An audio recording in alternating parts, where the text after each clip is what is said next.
আপনারা শুনছেন গল্প স্বল্প। আজকে গল্প স্বল্পের নিবেদন কথাশিল্পী শরৎচন্দ্র চট্টোপাধ্যায়ের দত্তা উপন্যাসের অন্তিম পর্ব। সম্পূর্ণ উপন্যাসটি পরিবেশিত করতে আমরা 3টি ইউটিউব চ্যানেলের সাথে কোলাবোরেশন করেছি। চ্যানেলগুলি হল ছন্নছাড়া, আড্ডাবাজ ও গল্পের ফেরিওয়ালা।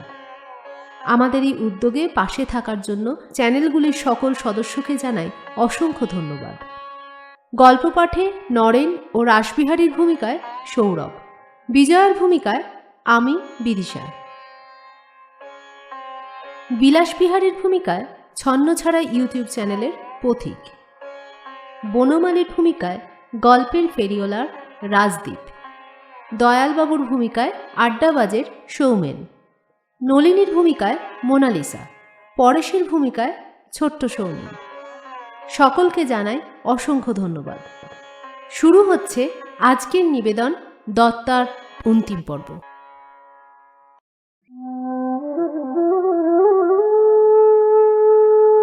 বিলাস যথাসময়ে কাছারিতে আসিয়া নিজের কাজ করিয়া বাড়ি চলিয়া যাইত। নিতান্ত প্রয়োজন হইলে কর্মচারী পাঠাইয়া বিজয়ার মত লইত, কিন্তু আপনি আসিত না। তাহাকে ডাকাইয়া না পাঠাইলে যে নিজে যাচিয়া আসিবে না, ইহাও বিজয়া বুঝিয়াছিল। অথচ তাহার আচরণের মধ্যে অনুতাপ এবং আহত অভিমানের বেদনা ভিন্ন ক্রোধের জ্বালা প্রকাশ পাইত না বলিয়া বিজয়ার নিজেরও রাগ পড়িয়া গিয়াছিল। বরঞ্চ আপনার ব্যবহারের মধ্যেই কেমন যেন একটা নাটক অভিনয়ের আভাস অনুভব করিয়া তাহার মাঝে মাঝে ভারী লজ্জা করিত। প্রায়ই মনে হইত কত লোকেই না জানি এই লইয়া হাসি তামাশা করিতেছে। তাছাড়া যে লোক সকলের চক্ষেই এতদিন সর্বময় হইয়া বিরাজ করিতেছিল, বিশেষ করিয়া জমিদারির কাজে অকাজে সে যাহাদিগকে শাসন করিয়া শত্রু করিয়া তুলিয়াছে, তাহাদের সকলের কাছে তাহাকে অকস্মাৎ এতখানি ছোট করিয়া দিয়া বিজয়া আপনার নিভৃত হৃদয়ে সত্যকার ব্যথা অনুভব করিতেছিল। পূর্বের অবস্থাকে ফিরাইয়া না আনিয়া শুধু এই ঘটনাটাকে কোনো মতে সে যদি সম্পূর্ণ না করিয়া দিতে পারিত, তাহা হইলে বাঁচিয়া যাইত। এমনই যখন তাহার মনের অবস্থা, সেই সময় হঠাৎ একদিন বিকালে কাছারির বেহারা আসিয়া জানাইল বিলাসবাবু দেখা করিতে চান। ব্যাপারটা একেবারে নতুন। বিজয়া চিঠি লিখিতেছিল, মুখ না তুলিয়াই কহিল, আসতে বলো। তাহার মনের ভিতরটা অজ্ঞাত আশঙ্কায় দুলিতে লাগিল। কিন্তু বিলাস প্রবেশ করিতেই সে উঠিয়া দাঁড়াইয়া শান্তভাবে নমস্কার করিয়া কহিল, নমস্কার, আসুন। বিলাস আসন গ্রহণ করিয়া বলিল, কাজের ভিড়ে অনেকদিন আসতে পারিনি, তো তোমার শরীর ভালো আছে তো? হ্যাঁ। সেই ওষুধটাই চলছে। বিজয়া ইহার উত্তর দিল না, কিন্তু বিলাসও প্রশ্নের পুনরুক্তি না করিয়া অন্য কথা কহিল। বলিল, কাল নববৎসরের উৎসব, নতুন দিন। আমার ইচ্ছে হলো সকলকে একত্র করে কাল সকালবেলা একটু ভগবানের নাম করা হয়। সে যে তাহার প্রশ্ন লইয়া পীড়াপিড়ি করিল না, কেবল ইহাতেই বিজয়ার মনের উপর হইতে একটা ভার নামিয়া গেল। সে খুশি হইয়া বলিয়া উঠিল, এ তো খুব ভালো কথা। কিন্তু নানা কারণে মন্দিরে যাওয়ার সুবিধে হলো না। যদি তোমার অমত না হয় তাহলে বলি এখানেই। বিজয়া তৎক্ষণাৎ সম্মত হইয়া সায় দিল, এমনকি উৎসাহিত হইয়া উঠিল। কহিল, তাহলে এই ঘরটাকে একটু ফুল পাতা লতা দিয়ে সাজালে ভালো হয় না? আপনাদের বাড়িতে তো ফুলের অভাব নেই। যদি মালিকে হুকুম দিয়ে কাল ভোর থাকতেই, কি বলেন, হতে পারে নাকি? বেশ, তাই হবে। আমি সমস্ত বন্দোবস্ত ঠিক করে দেব। কাল তো বৎসরের প্রথম দিন। আচ্ছা, আমি বলি কি, এমনি একটু খাওয়া দাওয়ার আয়োজন করলে কি?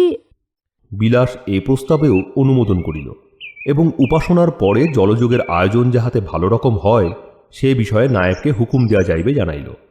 আরও 2-4টা সাধারণ কথাবার্তার পরে সে বিদায় গ্রহণ করিলে বহুদিনের পর বিজয়ার অন্তরের মধ্যে তৃপ্তি ও উল্লাসের দক্ষিণা বাতাস দিতে লাগিল। সেদিনকার সেই প্রকাশ্য সংঘর্ষের পর হইতে অব্যক্ত গ্লানির আকারে যে বস্তুটি তাহাকে অনুক্ষণ দুঃখ দিতেছিল, তাহার ভার যে কত ছিল আজ নিষ্কৃতি পাইয়া সে যেমন অনুভব করিল, এমন বোধ করি কোনো দিনও করে নাই। তাই আজ তাহার ব্যথার সহিত মনে হইতে লাগিল, এই কয়েকদিনের মধ্যে বিলাস পূর্বকার অপেক্ষা অনেকটা যেন রোগা হইয়া গিয়াছে। অপমান ও অনুশোচনার আঘাত ইহার প্রকৃতিকে যে পরিবর্তিত করিয়া দিয়াছে, তাহা চোখের উপর সুস্পষ্ট দেখিতে পাইয়া অজ্ঞাতসারে বিজয়ার দীর্ঘ নিঃশ্বাস পড়িল। এবং বৃদ্ধ রাসবিহারী সেদিনের কথাগুলি চুপ করিয়া বসিয়া মনে মনে আলোচনা করিতে লাগিল। বিলাসবিহারী তাহাকে যে অত্যন্ত ভালোবাসে তাহা ভাষায়, ইঙ্গিতে, ভঙ্গিতে সর্বপ্রকারেই ব্যক্ত করা হইয়াছে। অথচ একটা দিনের জন্য সঙ্গোপনে এই ভালোবাসার কথা বিজয়ার মনে স্থান পায় না। বরঞ্চ সন্ধ্যার ঘনীভূত অন্ধকারে একাকী ঘরের মধ্যে সঙ্গবিহীন প্রাণটা যখন ব্যথায় ব্যাকুল হইয়া উঠিত, তখন কল্পনার নিঃশব্দ পদসঞ্চারে ধীরে ধীরে যে আসিয়া তাহার পাশে বসে সে বিলাস নয়, আর একজন। অলস মধ্যাহ্নে বইয়ে যখন মন বসে না, সেলাইয়ের কাজও অসহ্য বোধ হয়, প্রকাণ্ড শূন্য বাড়িটা রবি করে খাঁখা করিতে থাকে, তখন সুদূর ভবিষ্যতে একদিন এই শূন্য গৃহই পূর্ণ করিয়া যে ঘরকন্যা স্নিগ্ধ ছবিটি তাহার অন্তরে ধীরে ধীরে জাগিয়া উঠিতে থাকে, তাহার মধ্যে কোথাও বিলাসের জন্য এতটুকু স্থান থাকে না। অথচ যে লোকটি সমস্ত জায়গা জুড়িয়া বসে, সংসার যাত্রার দুর্গম পথে সহায় বা সহযোগী হিসেবে মূল্য তাহার বিলাসের অপেক্ষা অনেক কম। সে যেমন অপটু তেমনই নিরুপায়। বিপদের দিনে ইহার কাছে কোনো সাহায্যই মিলিবে না। তবুও এই অকেজ মানুষটারই সমস্ত অকাজের বোঝা সে নিজে সারা জীবন মাথায় লইয়া চলিতেছে মনে করিতেও বিজয়ের সমস্ত দেহ মন অপরিমিত আনন্দ বেগে থরথর করিয়া কাঁপিতে থাকে।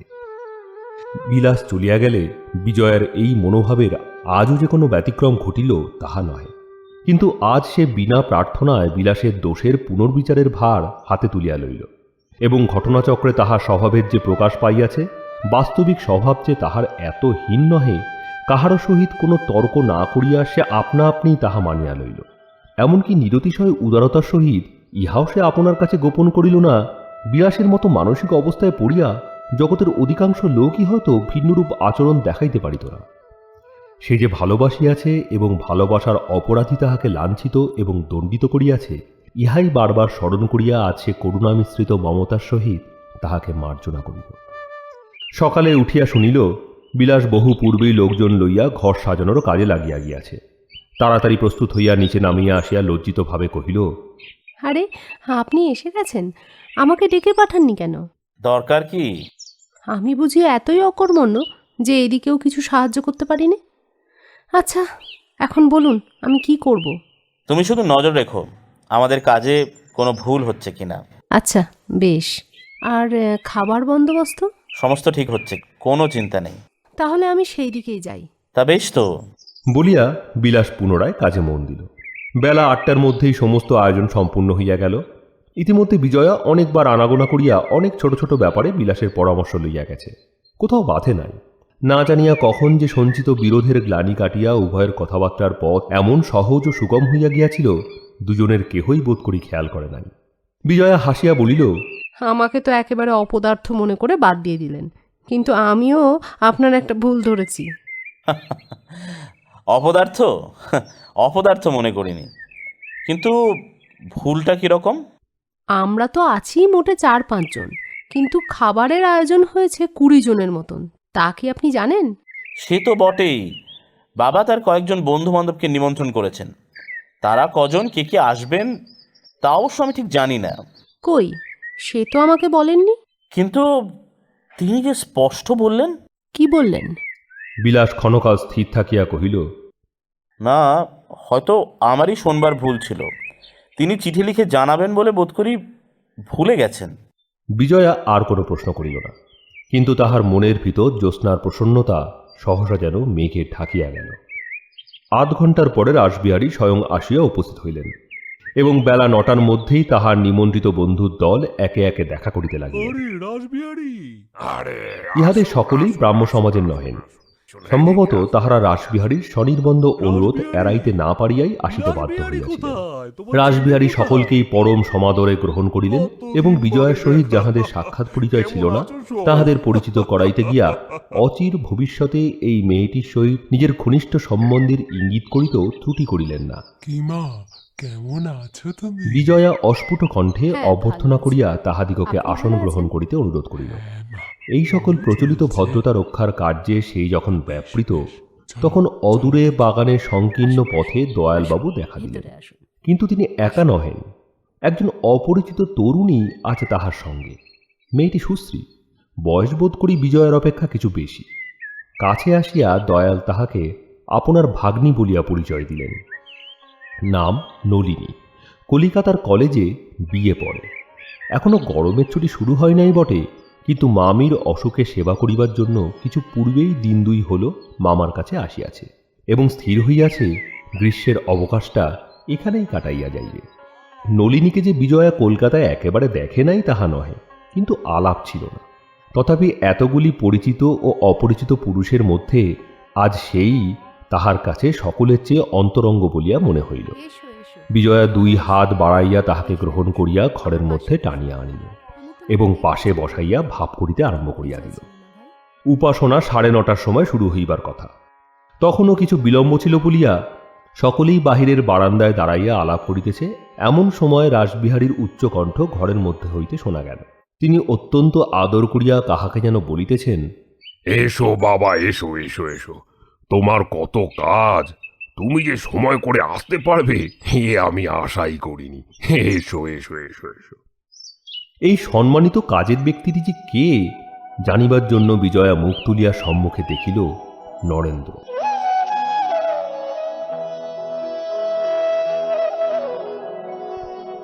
কিন্তু অসম্ভব বলিয়া হঠাৎ তাহার প্রত্যয় হইল না। রাসবিহারী তাহাকে আহ্বান করিয়াছে এবং সে সেই নিমন্ত্রণ রাখিতে এই বাটিতে প্রবেশ করিয়াছে। ঘটনাটা এমনই অচিন্তনীয় যে বিজয়ার সমস্ত চিন্তাশক্তি পর্যন্ত যেন বিপর্যস্ত হইয়া গেল, আর সে সেদিকে মুখ তুলিয়া চাহিতে পারিল না। কিন্তু রাসবিহারীর সবিনয় অভ্যর্থনা স্পষ্ট শুনিতে পাইল এবং পরক্ষণেই উভয়কে লইয়া রাসবিহারী ঘরের মধ্যস্থলে আসিয়া দাঁড়াইলেন। সঙ্গে সঙ্গে অনেকেই আসিলেন। তখন বৃদ্ধ শান্ত গম্ভীর স্বরে এই দুটি যুবককে সম্বোধন করিয়া কহিতে লাগিলেন, তোমাদের বাপেদের সম্পর্কে তোমরা দুজনে যে ভাই হও, এই কথাটাই আজ তোমাদের আমি বিশেষ করে বলতে চাই বাবা। বনমালী গেলেন, জগদীশ গেছেন, আমারও ডাক পড়েছে।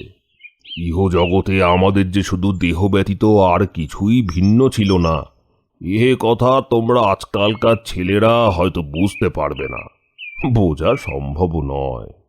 আমি বোঝাতেও চাইনি। শুধু কেবল আজ এই নববৎসরের এই পূর্ণ দিনটিতে তোমাদের উভয়ের কাছে অনুরোধ করতে চাই যে তোমাদের গৃহবিচ্ছেদের কালি দিয়ে এই বৃদ্ধের বাকি জীবন কটার অন্ধকার করে তুলো না। তাহার শেষ কথাটা কাঁপিয়া উঠিয়া ঠিক যেন কান্নায় রুদ্ধ হইয়া গেল। নরেন আর সহিতে পারিল না। সে অগ্রসর হইয়া বিলাসের একটা হাত নিজের ডান হাতের মধ্যে টানিয়া লইয়া আবেগের সহিত কহিল, বিলাসবাবু, আমার সকল অপরাধ আপনি মাফ করুন, আমি ক্ষমা চাইছি। প্রত্যুত্তরে বিলাস হাত ছাড়িয়ে দিয়ে নরেন্দ্রকে সবলে আলিঙ্গন করিয়া বলিয়া উঠিল, না না নরেন, না না না, অপরাধ আমি করেছি নরেন, আমাকে তুমি ক্ষমা করো। বৃদ্ধ রাসবিহারী মুদ্রিত নেত্রে কম্পিত মৃদুকণ্ঠে বলিয়া উঠিলেন, হে সর্বশক্তিমান পরম পিতা পরমেশ্বর, এই দয়া এই করুণার জন্য তোমার শ্রীপাদ পদ্মে আমার কোটি কোটি নমস্কার। এই বলিয়া তিনি দুই হাত জোর করিয়া কপালে স্পর্শ করিলেন এবং চাদরের কোণে চক্ষু মার্জনা করিয়া কহিলেন, আজিকার শুভ মুহূর্ত তোমাদের উভয়ের জীবনে অক্ষয় হোক, আপনারাও আশীর্বাদ করুন। এই বলিয়া তিনি বিস্ময় বিহ্বল অভ্যাগত ভদ্রলোকদিগের মুখের প্রতি দৃষ্টিপাত করিলেন। দয়াল ভিন্ন কেহই কিছু জানিতেন না, সুতরাং এই মর্মস্পর্শী করুণ অনুষ্ঠানের যথার্থ তাৎপর্য হৃদয়ঙ্গম করিতে না পারিয়া ইহাদের বাস্তবিকই বিস্ময়ের পরিসীমা ছিল না। রাসবিহারী চক্ষের পলকে তাহা অনুভব করিয়া তাহাদের প্রতি চাহিয়া স্নিগ্ধভাবে একটু হাস্য করিয়া বলিলেন, মেয়েরা যে বলে শাকের করাত আস্তে কাটে যেতেও কাটে, আমারও হয়েছিল তাই।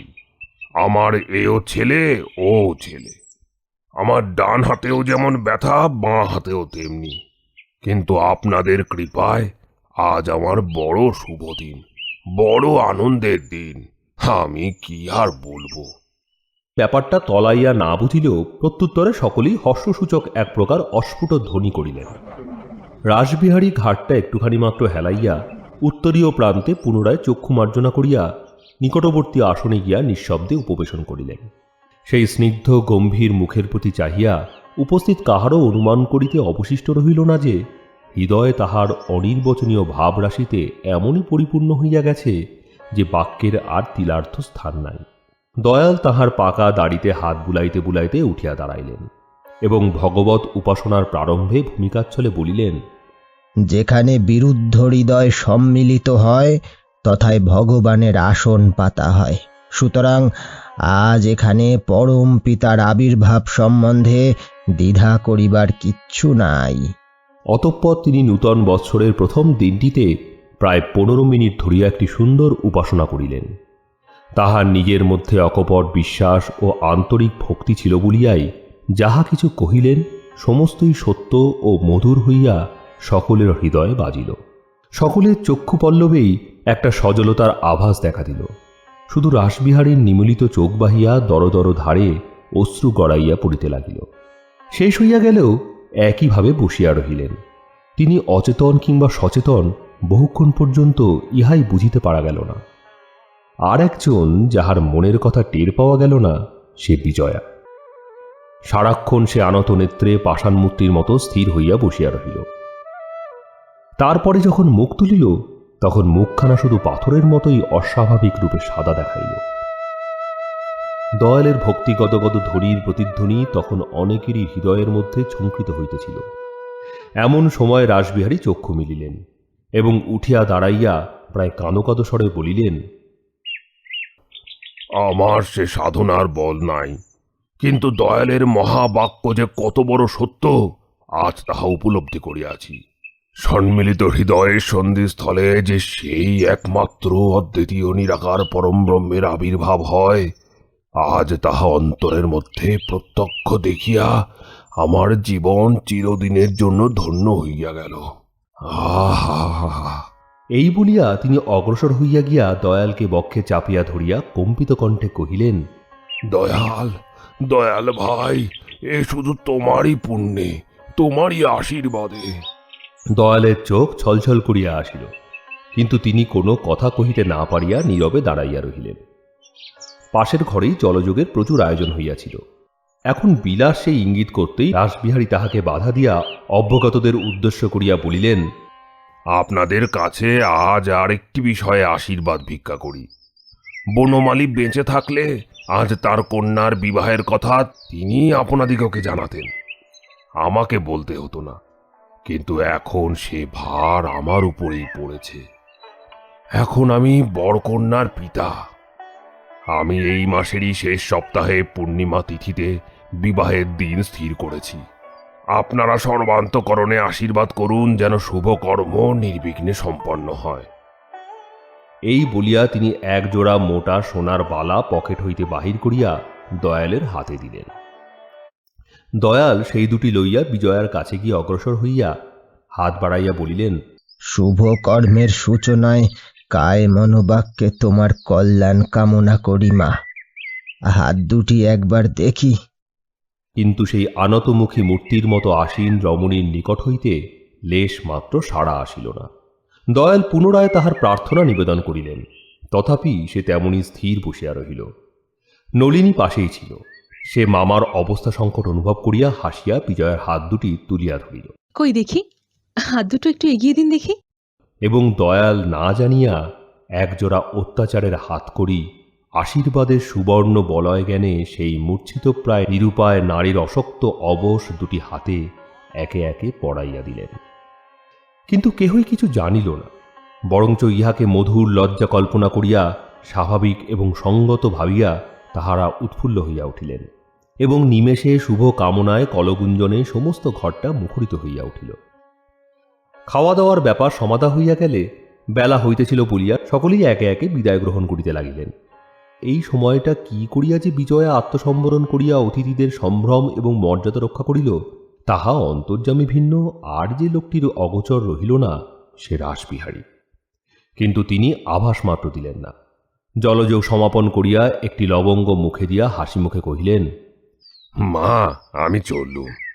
বুড়ো মানুষ, রোদ উঠলে আর হাঁটতে পারবো না। বলিয়া আর এক প্রস্ত আশীর্বাদ করিয়া ছাতাটি মাথায় দিয়া ধীরে ধীরে বাহির হইয়া গেলেন। বেঁচে থাকো মা, বেঁচে থাকো, তোমার মঙ্গল হোক। জগদীশ্বর তোমার মঙ্গল করুন মা, মঙ্গল করুন। সবাই চলিয়া গিয়াছে, শুধু বিজয়া এবং নলিনী তখনও বাহিরের বারান্দার একধারে দাঁড়াইয়া কথাবার্তা কহিতেছিল। বিজয়া কহিল, আপনার সঙ্গে আলাপ হয়ে কত যে সুখী হলুম সে বলতে পারি নে। এখানে এসে পর্যন্ত আমি একেবারে একলা পড়ে গেছি।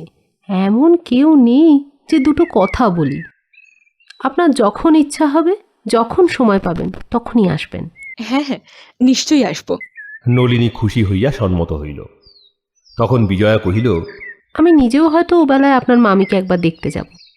কিন্তু তখনই রৌদ্রের দিকে চাহিয়া একটু ব্যস্ত হইয়াই বলিয়া উঠিল, দয়ালবাবু নিশ্চয়ই কাছারিতে ঢুকেছেন, দাঁড়ান ডেকে পাঠাই। বলিয়া বেহারার সন্ধানে পা বাড়াইবার উদ্যোগ করিতেই নলিনী বাধা দিয়া বলিল, তিনি তো এখন বাড়ি যাবেন না, একেবারে সন্ধেবেলায় ফিরবেন। এ কথা আমাকে আগে বলেননি কেন? আমি দারোয়ানকে ডেকে দিচ্ছি, সে আপনার। না না, দারোয়ানের দরকার নেই। আমি নরেন্দ্রবাবুর জন্য অপেক্ষা করছি। তিনি তার মামার সঙ্গে একবার দেখা করতে গেছেন, এখনই এসে পড়বেন।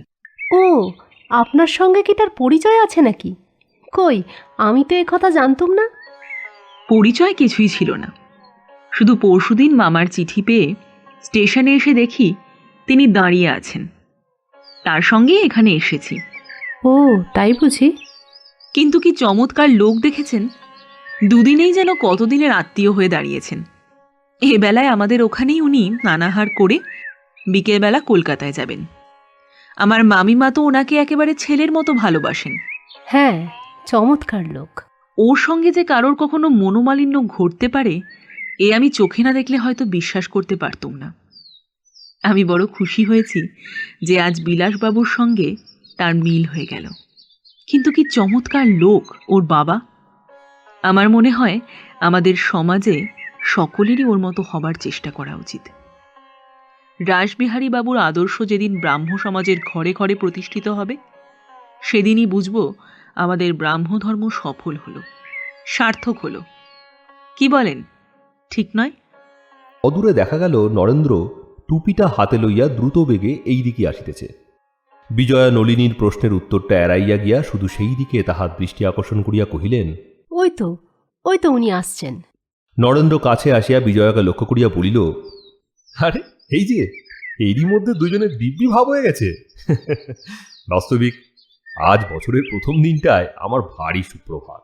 সকালটা চমৎকার কাটল। দেখে আশা হচ্ছে এই বছরটা হয়তো ভালোই কাটবে। কিন্তু আপনাকে এমন শুকনো দেখাচ্ছে কেন বলুন তো? একদিনের মধ্যে ও প্রশ্ন কতবার করা দরকার বলুন তো? আরও একবার নয় জিজ্ঞাসা করছি। আচ্ছা, খপ করে অমন রেগে যান কেন বলুন দেখি? ওটা তো আপনার ভারী দোষ। হ্যাঁ, ও বিষয়ে সবাইকে আপনার মতো নির্দোষ হতে পারে নাকি? তবুও দেখুন, কালীপদর মতন এমনও কিছু নিন্দুক আছে যারা আপনার মতন সাধুকেও বদরাগী বলে অপবাদ দেয়।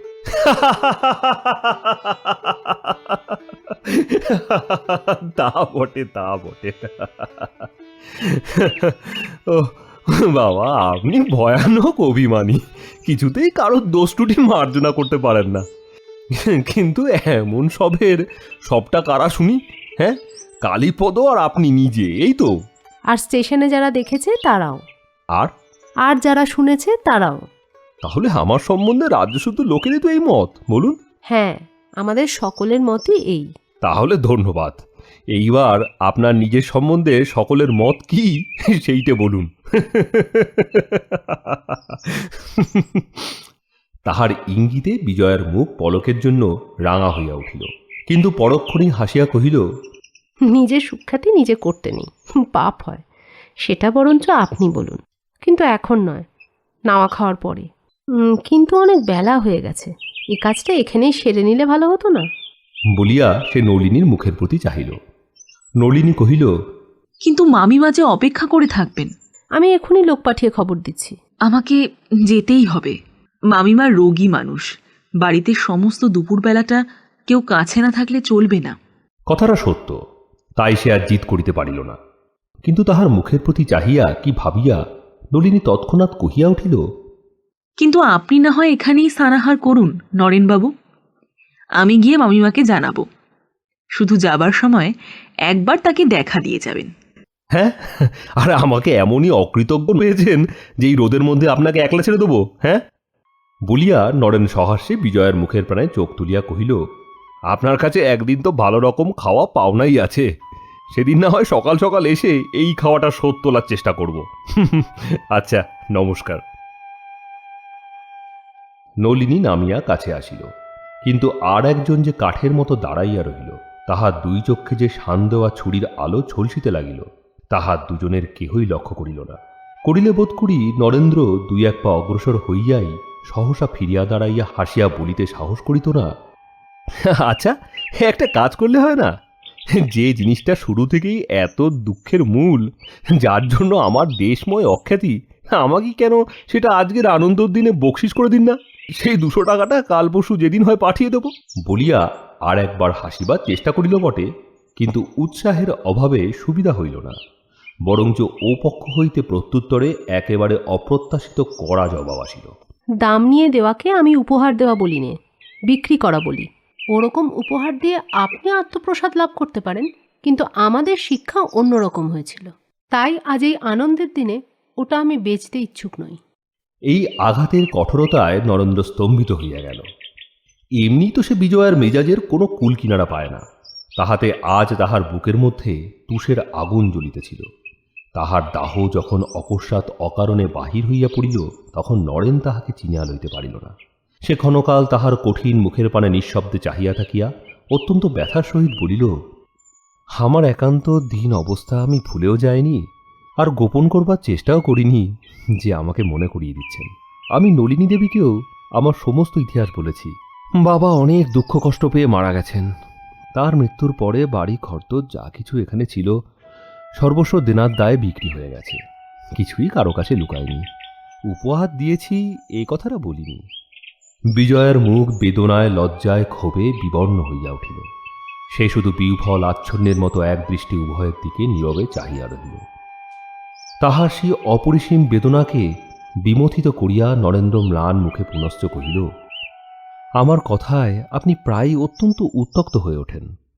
হয়তো ভাবেন নিজের অবস্থাকে ডিঙিয়ে আমি নিজেকে আপনাদের সমান এবং সমকক্ষ বলে প্রচার করতে চাই। হতেও পারে সব কথায় আপনার ওজন ঠিক রাখতে পারিনি, কিন্তু সে আমার অন্যমনস্ক স্বভাবের দোষে। কিন্তু যাক, অসম্ভ্রম যদি করে থাকি আমাকে মাফ করবেন বলিয়া মুখ নিচু করিয়া চলিতে আরম্ভ করিয়া দিল।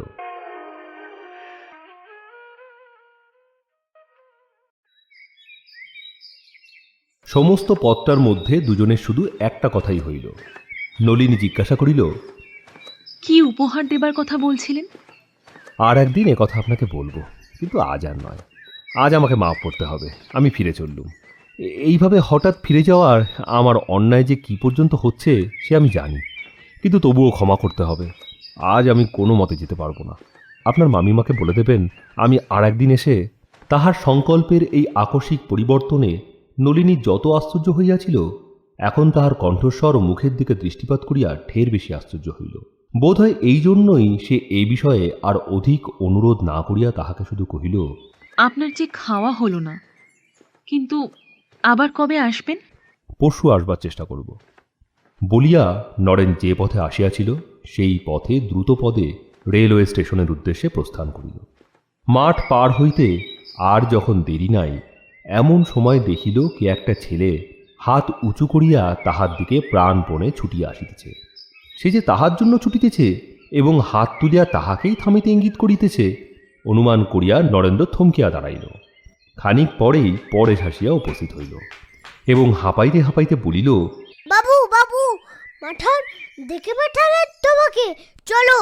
আমাকে? চলো চলো। তুই বুঝতে পারিসনি রে, আমাকে নয়। তোমাকেই, তোমার মাথায় যে সাহেব টুপি রয়েছে, চলো না। তোর মাঠান কি বলে দিলেন তোকে?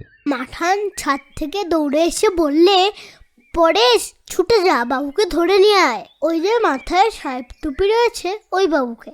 এসো না। মাঠান বলেছে আমাকে একটা নতুন লাঠাই কিনে দেবে। এতক্ষণে ইহার ব্যগ্রতার হেতু বুঝা গেল। সে লাটাইয়ের লোভে এই রৌদ্রের মধ্যে ইঞ্জিনের বেগে ছুটিয়া আসিয়াছে, সুতরাং কোনো মতে ছাড়িয়া যাইবে না। তাহার একবার মনে হইল ছেলেটিকে নিজেই একটা লাটাইয়ের দাম দিয়া এইখান হইতে বিদায় করে, কিন্তু আজই এমন করিয়া ডাকিয়া পাঠাইবার কি কারণ সে কৌতূহল কিছুতেই নিবারণ করিতে পারিল না। কিন্তু যাওয়া উচিত কিনা স্থির করিতে তাহার আরও কিছুক্ষণ লাগিল। এবং শেষ পর্যন্ত স্থিরও কিছু হইল না। তবুও অনিশ্চিত পথ তাহার ওই দিকেই ধীরে ধীরে চলিতে লাগিল। সমস্ত রাস্তাটা সে ডাকিবার কারণটাই মনে মনে হাতড়াইয়া মরিতে লাগিল, কিন্তু টাকাটাই যে সবচেয়ে বড় কারণ সেটা তাহার চোখে পড়িল না। বাহিরের ঘরে পা দিতেই বিজয়া আসিয়া সম্মুখে দাঁড়াইল। দুটি আর্দ্র উৎসুক চক্ষু তাহার মুখের উপর পাতিয়া তীক্ষ্ণ কণ্ঠে কহিল, না খেয়ে এত বেলায় চলে যাচ্ছেন যে বড়? আমি মিছামিছি রাগ করি, আমি ভয়ানক মন্দ লোক। আর নিজে? এর মানে? কে বলেছে আপনি মন্দ লোক? কে বলেছে ওসব কথা আপনাকে? আপনি বলেছেন। কেন নলিনীর সামনে আমাকে অমন করে অপমান করলেন? আমাকেই অপমান করলেন, আর আমাকেই শাস্তি দিতে না খেয়ে চলে যাচ্ছেন। কি করেছি আমি আপনার? বলিতে বলিতেই তাহার দুই চক্ষু অশ্রুপূর্ণ হইয়া উঠিল। বোধ করি তাহাই সামলাইবার জন্য সে তৎক্ষণাৎ ওদিকে জানলায় গিয়া বাহিরের দিকে চাহিয়া পিছন ফিরিয়া দাঁড়াইল। নরেন হতবুদ্ধির মতো বাকশূন্য হইয়া চাহিয়া রহিল। এই অভিযোগের কোথায় কি যে জবাব আছে তাহাও যেন খুঁজিয়া পাইল না। ইহার কারণই বা কি তাহাও তেমনি ভাবিয়া পাইল না। স্নানের জল প্রভৃতি দেওয়া হইয়াছে, বেহারা জানাইয়া গেল। বিজয়া ফিরিয়া আসিয়া শান্তভাবে শুধু কহিল, আর দেরি করবেন না, যান। স্নান সারিয়া নরেন্দ্র আহারে বসিল। বিজয়া একখানা পাখা হাতে করিয়া তাহার অদূরে আসিয়া যখন উপবেশন করিল, তখন অত্যন্ত সঙ্গোপনে তাহার সর্বাঙ্গ আলোড়িত করিয়া যেন লজ্জার ঝড় বহিয়া গেল। বাতাস করিতে উদ্যত দেখিয়া নরেন সংকুচিত হইয়া কহিল, আহা, আমাকে হাওয়া করবার দরকার নেই, আপনি পাখাটা রেখে দিন। আপনার দরকার না থাকলেও আমার দরকার আছে। বাবা বলতেন, মেয়ে মানুষকে শুধু হাতে কখনো বসতে নেই। আপনার খাওয়াও তো হয়নি। না, পুরুষ মানুষদের খাওয়া না হলে আমাদের খেতেও নেই। আচ্ছা, ব্রাহ্ম হলেও তো আপনাদের আচার ব্যবহার আমাদেরই মতো। বিজয়া এ কথা বলিল না যে অনেক ব্রাহ্মবাড়িতেই তাহা নয়, বরঞ্চ ঠিক উল্টো। শুধু তাহার পিতাই কেবল এই সকল হিন্দু আচার নিজের বাড়িতেই বজায় রাখিয়া গিয়াছিলেন। বরঞ্চ কহিল, এতে আশ্চর্য হবার তো কিছু নেই। আমরা বিলেত থেকেও আসিনে, আর কাবুল থেকেও আমাদের আচার ব্যবহার আমদানি করে আনতে হয়নি। এরকম না হলেই বরং আশ্চর্য হবার কথা। চাকর দ্বারের কাছে আসিয়া কহিল, মা, সরকার মশাই হিসাবের খাতা নিয়ে নিচে দাঁড়িয়ে আছেন, এখন কি যেতে বলে দিব? হ্যাঁ, আজ আমার আর দেখা করবার সময় হবে না, তাকে বরং কাল একবার আসতে বলে দাও। বৃত্ত চলিয়া গেলে নরেন বিজয়ার মুখের প্রতি চোখ তুলিয়া কহিল, এইটে আমাকে সবচেয়ে বেশি আনন্দ দেয়। কোনটি? চাকরদের মুখের এই দাগটি। আপনি ব্রাহ্ম মহিলাও বটে, আলোকপ্রাপ্তাও বটে, এবং বিশেষ করে বড় মানুষও বটে। এমনই আলোক পাওয়া অনেক বাড়িতেই আমাকে আজকাল চিকিৎসা করতে যেতে হয়। তাদের চাকর বাকররা মেয়েদের বলে মেম সাহেব। সত্যিকার মেম সাহেবরা এদের যে চোখে দেখে তা জানেন বলেই বোধহয় মাইনে করা চাকর দিয়ে মেম সাহেব বলিয়ে নিজেদের আত্মমর্যাদা বজায় রাখে না। বিজয়া নিজেও হাসিয়া ফেলিল। নরেনের হাসি থামিলে সে পুনরায় কহিল, বাড়ির দাসী চাকরদের মুখে মাতৃ সম্বোধনের চেয়ে মেম সাহেব ডাকটা যেন বেশি ইজ্জতের। প্রথম দিন আমি বুঝতেই পারিনি বেহারাটা মেম বলে কাকে। চাকরটা কি বলে জানেন? বলে, আমি অনেক সাহেব বাড়িতে চাকরি করেছি, সত্যকার মেম সাহেব কি তা খুব জানি। কিন্তু কি করব ডাক্তারবাবু, নতুন হিন্দুস্তানি দারোয়ানি গিন্নিকে মাইজি বলে ফেলেছিল বলে মেম সাহেব তার 1 টাকা জরিমানা করে দিলেন। চাকরিটা যে বজায় রইল এই তার ভাগ্য, এমনই রাগ। আচ্ছা, আপনি বোধহয় এরকম অনেক দেখেছেন না? না, দেখিনি। আমাকে এইটা একদিন দেখতে হবে যে এই সব মেম সাহেবদের ছেলে মেয়েরা মাকে মা বলে না মেম সাহেব বলে ডাকে। খেয়ে দিয়ে সমস্ত দিন ধরে পরচর্চা করে আমোদ করবেন, আমার তাতে কোনো আপত্তি নেই, কিন্তু আমাকে কি আজ খেতে দেবেন না? নরেন লজ্জিতভাবে তাড়াতাড়ি 2-4 গ্রাস গিলিয়া লইয়াই সব ভুলিয়া গেল। কহিল, আমি তো 4-5 বছর বিলেতে ছিলুম, কিন্তু এই দেশি সাহেবরা। আবার পরের নিন্দে? আচ্ছা আচ্ছা, আর নয়, কিন্তু আর যে খেতে পাচ্ছি নে। বাহ, কিছুই তো খাননি? না, এখন উঠতে পাবেন না। আচ্ছা, না হয় পরের নিন্দে করতে করতে অন্যমনস্ক হয়ে খান, আমি কিছু বলবো না। আপনি এতেই বলছেন খাওয়া হলো না, কিন্তু আমার কলকাতার রোজকার খাওয়া যদি দেখেন তো অবাক হয়ে যাবেন। দেখছেন না এই কমাসের মধ্যেই কীরকম রোগা হয়ে গেছি। আমার বাসায় বামুন বেটা হয়েছে যেমন পাজি, তেমনি বদমাইশ জুড়েছে চাকরটা। সাত সকালে রেঁধে রেখে কোথায় যে চলে যায় তার ঠিকানা নেই। আমার কোনোদিন ফিরতে হয় 2টো, কোনোদিন বা 4টে বেজে যায়। সেই ঠান্ডা করকরে ভাত, দুধ কোনোদিন বিড়ালে খেয়ে যায়, কোনোদিন বা জানলা দিয়ে কাক ঢুকে সমস্ত ছড়িয়ে ছিটিয়ে রাখে। সে দেখলেই ঘৃণা হয়। অর্ধেক দিন তো একেবারে খাওয়াই হয় না। এমন সব চাকর বাকরদের দূর করে দিতে পারেন না? নিজের বাসায় এত টাকা মাইনে পেয়েও যদি এত কষ্ট, তবে চাকরি করাই বা কেন? এক হিসেবে আপনার কথা সত্যি। একদিন বাক্স থেকে সে 200 টাকা চুরি করে নিলে, একদিন নিজেই কোথায় 100 টাকার নোট হারিয়ে ফেললুম। অন্যমনস্ক লোকের তো পদে পদে বিপদ কিনা।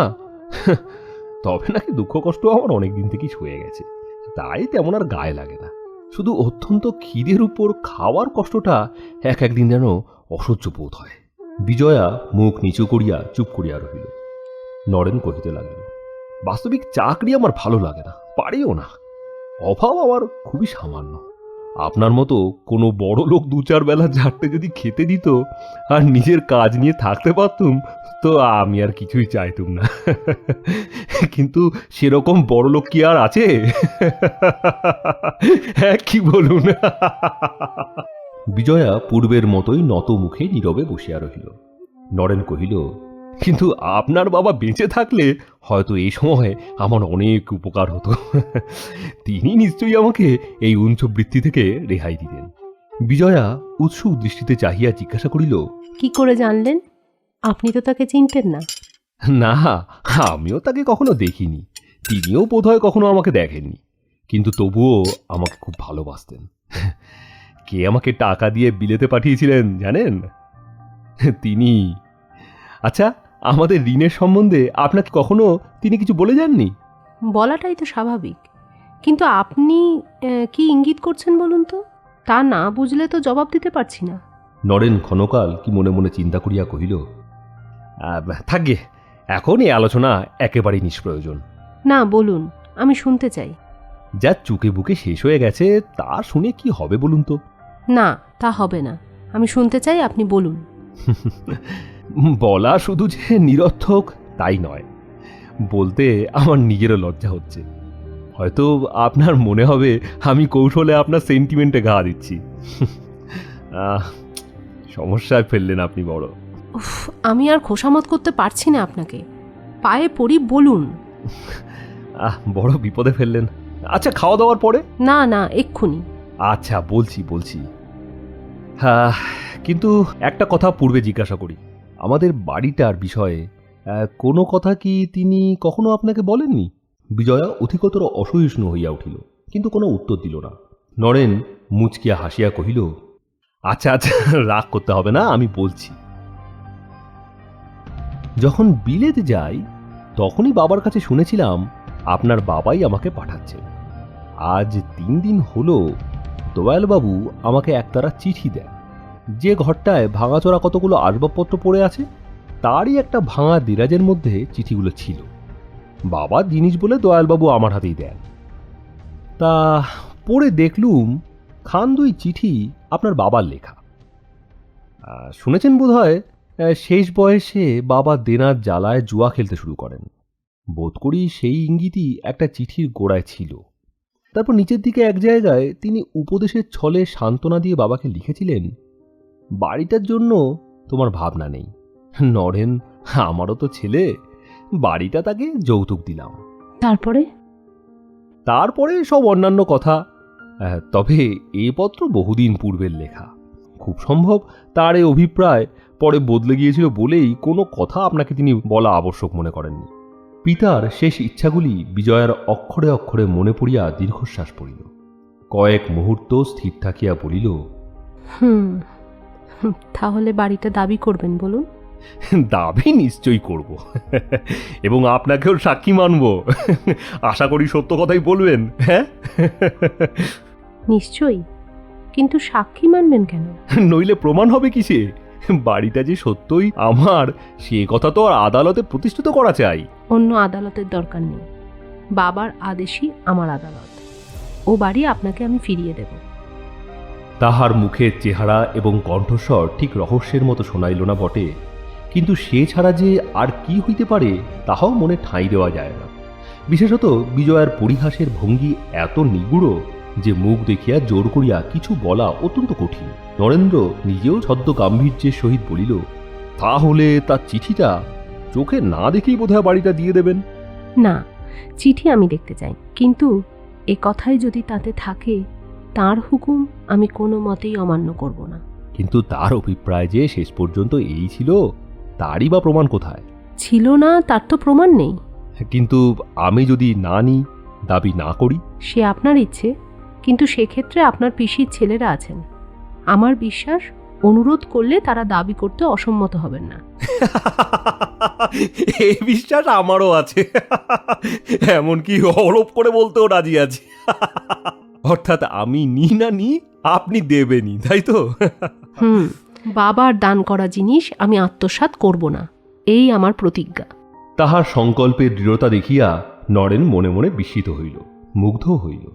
কিন্তু নিঃশব্দে কিছুক্ষণ থাকিয়া স্নিগ্ধকণ্ঠে বলিল, ও বাড়ি যখন সৎকার্যে দান করেছেন, তখন আমি না নিলেও আপনার আত্মসাৎ করার পাপ হবে না। তাছাড়া ফিরিয়ে নিয়ে কি করব বলুন? কেউ নেই যে তারা বাস করবে। আমাকে বাইরের কোথাও না কোথাও কাজ করতেই হবে। তার চেয়ে যে ব্যবস্থা হয়েছে সে তো সবচেয়ে ভালো হয়েছে। আরও এক কথা এই যে, বিলাসবাবুকে কোনো মতেই রাজি করাতে পারবেন না। নিজের জিনিসে অপরকে রাজি করানোর চেষ্টা করার মতন পর্যাপ্ত সময় আমার নেই। কিন্তু আপনি তো আর এক কাজ করতে পারেন। বাড়ি যখন আপনার দরকার নেই, তখন তার উচিত মূল্য আমার কাছে নিন। তাহলে চাকরিও করতে হবে না, অথচ নিজের কাজও স্বচ্ছন্দে করতে পারবেন। আপনি সম্মত হন নরেনবাবু। এই একান্ত মিনতিপূর্ণ অনুনয়ের স্বর অকস্মাৎ স্বরের মতো গিয়া নরেনের হৃদয়ে বিধিয়া তাহাকে চঞ্চল করিয়া তুলিল। এবং যদিচ বিজয়ার অবনত মুখে এই মিনতির প্রচ্ছন্ন ইঙ্গিত পড়িয়া লইবার সুযোগ মিলল না, তথাপি ইহা পরিহাস নয়, সত্য, ইহাও বুঝিতে তাহার বিলম্ব হইল না। পিতৃ ঋণের দায়ে তাহাকে গৃহহীন করিয়া এই মেয়েটি যে সুখী নয়, বরঞ্চ হৃদয়ে ব্যথাই অনুভব করিতেছে এবং কোনো একটা উপলক্ষ সৃষ্টি করিয়া তাহার দুঃখের ভার লঘু করিয়া দিতে চায়, ইহা নিশ্চয় বুঝিয়া তাহার বুক ভরিয়া উঠিল। কিন্তু তাই বলিয়া এরূপ প্রস্তাবও তো স্বীকার করা চলে না। যাহা প্রাপ্য নয়, গরিব বলিয়া তাহাই বা কিরূপে ভিক্ষা করিয়া লইবে? আরও একটা কথা আছে, যে সকল সাংসারিক ব্যাপার পূর্বে একেবারেই সমস্যা ছিল, তাহার অনেকগুলোই এখন এই লোকটার কাছে সহজ হইয়া গেছে। সে স্পষ্ট দেখিতে পাইল, বিলাসের সম্বন্ধে বিজয়া আবেগের উপর যাহাই কেননা বলুক, তাহার বাধা ঠেকিলে শেষ পর্যন্ত এ সংকল্প কিছুতেই কার্যে পরিণত করিতে পারিবেন না। ইহাতে শুধু কেবল তাহার লজ্জা এবং বেদনাই বাড়িবে, আর কিছুই হইবে না। কিছুক্ষণ তাহার অবনত মুখের প্রতি সস্নেহ দৃষ্টিতে চাহিয়া থাকিয়া পরিহাস তরল কণ্ঠে বলিল, আপনার মনের কথা আমি বুঝেছি। গরিবকে কোনো একটা ছলে কিছু দান করতে চান, এই তো? ঠিক এই কথাটাই আজ একবার হইয়া গিয়াছে। তাহারই পুনরাবৃত্তিতে বিজয়া বেদনায় ম্লান হইয়া চোখ তুলিয়া কহিল, এ কথায় আমি কত কষ্ট পাই আপনি জানেন? তবে আসল কথাটা কি শুনি? সত্যি কথাটাই আমি বারবার বলছি। আপনার পাপ মন বলেই শুধু বিশ্বাস করতে পারেননি। আপনি গরিব হন, বড়লোক হন, আমার কি? আমি কেবল আমার বাবার আদেশ পালন করবার জন্যই আপনাকে ফিরিয়ে দিতে যাচ্ছি। ওর মধ্যেও একটু মিথ্যা রয়ে গেল, তা থাক। কিন্তু খুব বড় বড় প্রতিজ্ঞা যে করছেন, বাবার হুকুম মতো ফিরিয়ে দিতে হলে আরও কত জিনিস যে দিতে হয় তা জানেন? শুধু ওই বাড়িটাই নয়। বেশ, আপনার সম্পত্তি ফিরিয়ে নিন। খুব বড় গলায় চিৎকার করে তো আমাকে দাবি করতে বলছেন। আমি না করলে আমার পিসিমার ছেলেদের দাবি করতে বলবেন, ভয় দেখাচ্ছেন। কিন্তু তারই আদেশ মতো দাবি আমার কোথা পর্যন্ত পৌঁছতে পারে জানেন কি? শুধু কেবল ওই বাড়িটা আর কয়েক বিঘা জমি নয়, তার চেয়ে ঢের ঢের বেশি। বাবা আর কি আপনাকে দিয়েছেন? তার সে চিঠিও আমার কাছে আছে। তাতে যৌতুক শুধু তিনি ওইটুকু দিয়েই আমাকে বিদায় করেননি।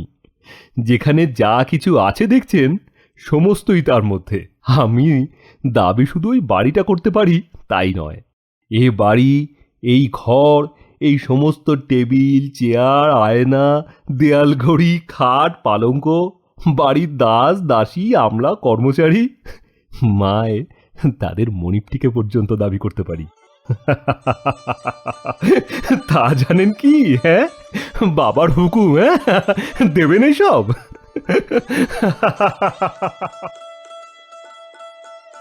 বিজয়ার পদনখ হইতে চুল পর্যন্ত শিহরিত হইয়া উঠিল, কিন্তু সে কোনো উত্তর না দিয়া অধোমুখে কাঠের মূর্তির মতো বসিয়া রহিল।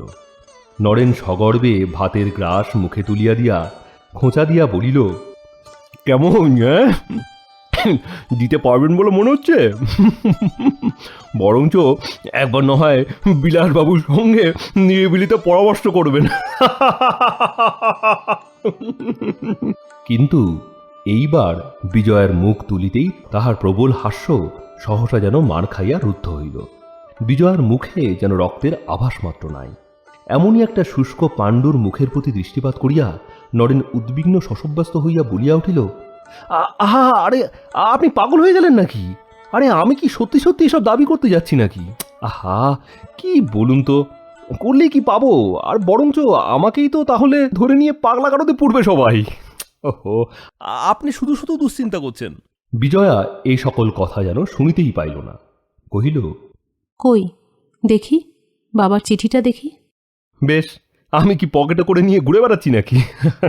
আর সে দেখেই বা আপনার লাভ কি? হ্যাঁ, তা হোক, দারোয়ানের হাতে চিঠি দুটো আজই দেবেন। সে আপনার সঙ্গে কলকাতায় যাবে। এত তারা?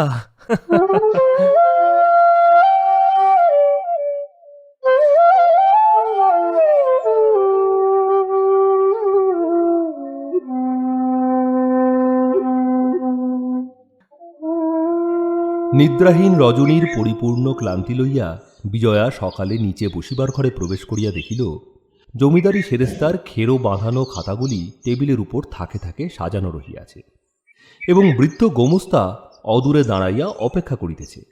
সে সবিনয়ে কহিল, মা, এগুলো আজ ফিরে যাই মা।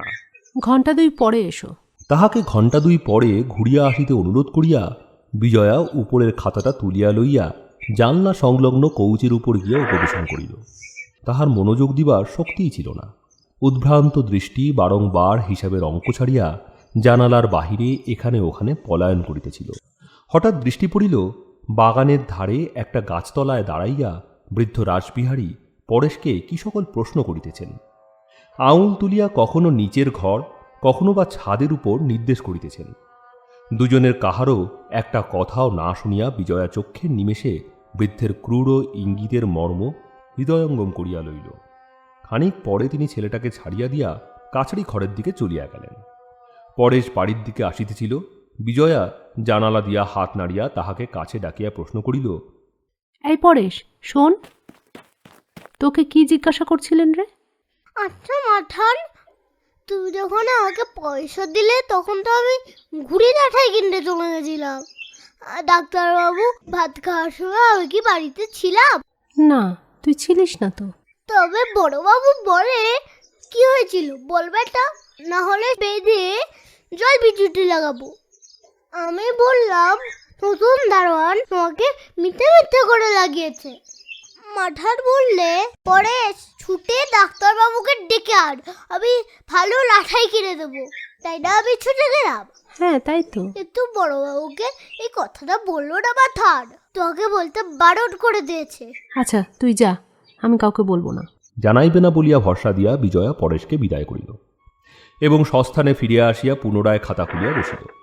কিন্তু এবার তাহার দৃষ্টির সম্মুখে খাতার লেখা একেবারে লেপিয়া মুছিয়া একাকার হইয়া গেল।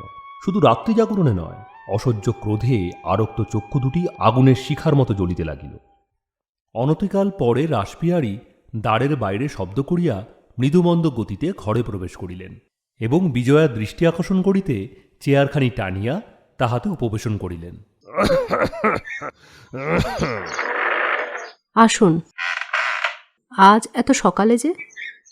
রাসবিহারী তৎক্ষণাৎ সে প্রশ্নের উত্তর না দিয়া অত্যন্ত উদ্বেগের সহিত জিজ্ঞাসা করিল, তোমার চোখ দুটি যে ভয়ানক রাঙা দেখাচ্ছে মা, ঠান্ডা ঠান্ডা লাগেনি তো?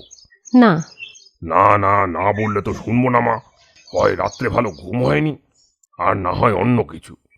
কিন্তু ওরকম চোখ লাল হবার কারণ তো একটা কিছু আছে। বিজয়া আর প্রতিবাদ না করিয়া কাজে মন দিল। দেখিয়া রাসবিহারী থামিয়া গেলেন, একটু মৌন থাকিয়া কহিলেন, রোদের ভয়েই সকালে আসতে হলো মা। দলিল পত্রগুলো একবার দেখতে হবে। শুনছি নাকি চৌধুরীরা ঘোষপাড়ার সীমানা নিয়ে একটা মামলা রুজু করবে। জমিদারি সংক্রান্ত অত্যাবশ্যক দলিলগুলি বনমালী নিজের কাছেই রাখিতেন। একে তো এ সকলের সচরাচর প্রয়োজন হয় না, তাহাতে অন্যত্র খোয়া যাইবার সম্ভাবনা আছে বলিয়া তিনি কোনোদিন কাজছাড়া করেন নাই। কলিকাতা হইতে বাড়ি আসিবার সময় বিজয়া সেগুলি সঙ্গে আনিয়াছিল এবং নিজের শোবার ঘরের লোহার আলমারিতে বন্ধ করিয়া রাখিয়াছিল। বিজয়া মুখ তুলিয়া কহিল, তারা মামলা করবেন কে বললে? কেউ বলেনি মা, কেউ বলেনি। আমি বাতাসে খবর পাই। তা না হলে এত বড় জমিদারিটা এতদিন চালাতে পারতাম। তারা কতটা দাবি করছেন? তা হবে বই কি, খুব কম হলেও সেটা বিঘে 2 হবে। এই তাহলে তারাই নিন, এইটুকু জায়গা নিয়ে মামলা মকদ্দমার দরকার নেই। এ কেমন কথা তোমার? এইরকম কথা তো তোমার মতো মেয়ের মুখে আশা করিনি মা। আজ বিনা বাধায় যদি 2 বিঘে ছেড়ে দিই, কাল যে আবার 200 বিঘা ছেড়ে দিতে হবে না, তাই বা কে বললে? কিন্তু আশ্চর্য, এত বড় তিরস্কারেও বিজয়া বিচলিত হইল না। সে সহজভাবে প্রত্যুত্তর করিল, কিন্তু সত্যিই তো আর 2-10 বিঘে ছাড়তে হচ্ছে না। আমি বলি সামান্য কারণে মামলা মকদ্দমার দরকার নেই। না না না না, কিছুতেই হতে পারে না মা, কিছুতেই হতে পারে না। তোমার বাবা যখন আমার উপর সমস্ত নির্ভর করে গেছেন এবং যতক্ষণ আমি বেঁচে আছি, বিনা প্রতিবাদে 2 বিঘা কেন 2 আঙুল জায়গা ছেড়ে দিলেও ঘোর অধর্ম হবে। তাছাড়া আরো অনেক কারণ আছে যার জন্যে পুরনো দলিলগুলো একবার ভালো করে দেখা দরকার। একবার কষ্ট করে ওঠো মা, বাক্সটা উপর থেকে আনিয়ে দাও। বিজয়া উঠিবার কোনো লক্ষণ প্রকাশ করিল না, বরঞ্চ জিজ্ঞাসা করিল, আরও কারণ আছে? হ্যাঁ। কি কারণ? রাসবিহারী মনে মনে অত্যন্ত বিরক্ত হইলেও আত্মসম্বরণ করিয়া জবাব দিলেন, কারণ তো একটা নয়, মুখে মুখে তার কি কৈফিয়ত তোমাকে দেব মা? এই সময় সরকার মহাশয় তাহার খাতাপত্রের জন্য আস্তে আস্তে ঘরে ঢুকতেই বিজয়া লজ্জিতভাবে তাড়াতাড়ি কহিল, ও আপনি এসেছেন, এ বেলায় আর হয়ে উঠল না, ও বেলা এসে নিয়ে যাবেন। যে আজ্ঞে। সরকার যে আজ্ঞে বলিয়া ফিরিতেছিল।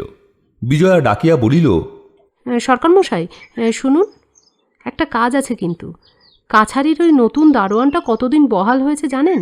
3 মাস হবে বোধ হয়। তা যাই হোক, ওকে আর দরকার নেই। এখনও এ মাসের প্রায় 20 দিন বাকি, কিন্তু এ কটা দিনের মাইনে বেশি দিয়েই আজই ওকে জবাব দেবেন। সরকার বিস্ময়াপন্ন হইয়া চাহিয়া রহিল। ইচ্ছাটা তাহার অপরাধের কথা জিজ্ঞাসা করে, কিন্তু সাহস করিল না। বিজয়া তাহা বুঝিয়া কহিল, না, কোনো দোষের জন্য নয়, তবে লোকটাকে আমার ভালো লাগে না বলেই ছেড়ে দিচ্ছি, কিন্তু মাইনেটা পুরো মাসেরই দেবেন। রাসবিহারীর মুখ পলকের জন্য রাঙা হইয়া উঠিল, কিন্তু পলকের মধ্যেই আপনাকে সামলাইয়া লইয়া হাসিয়া কহিল, তাহলে বিনা দোষে কারো অন্ন মারাটা কি ভালো মা? বিজয়া তাহার জবাব না দিয়া চুপ করিয়া রহিল দেখিয়া সরকার ভরসা পাইয়া কহিতে গেল, তাহলে তাকে হ্যাঁ, বিদায় করে দেবেন আজই। বলিয়া বিজয়া খাতায় মন দিল। সরকার তবুও কিছু একটা প্রত্যাশা করিয়া খানিকক্ষণ অপেক্ষা করিয়া চলিয়া গেল। রাসবিহারী মিনিট 5 স্তব্ধভাবে থাকিয়া তাহার প্রার্থনার পুনরাবৃত্তি করিয়া কহিলেন, একটু কষ্ট স্বীকার করে না উঠলেই যে নয় মা। পুরনো দলিলগুলো একবার আগাগোড়া বেশ করে পড়া যে চাই। কেন? বললাম বিশেষ কারণ আছে, তবুও বারবার এক কথা বলবার তো আমার সময় নেই বিজয়া। তা বলেছেন সত্যি, কিন্তু কারণটা তো একটাও দেখাননি। না দেখালে কি তুমি উঠবে না?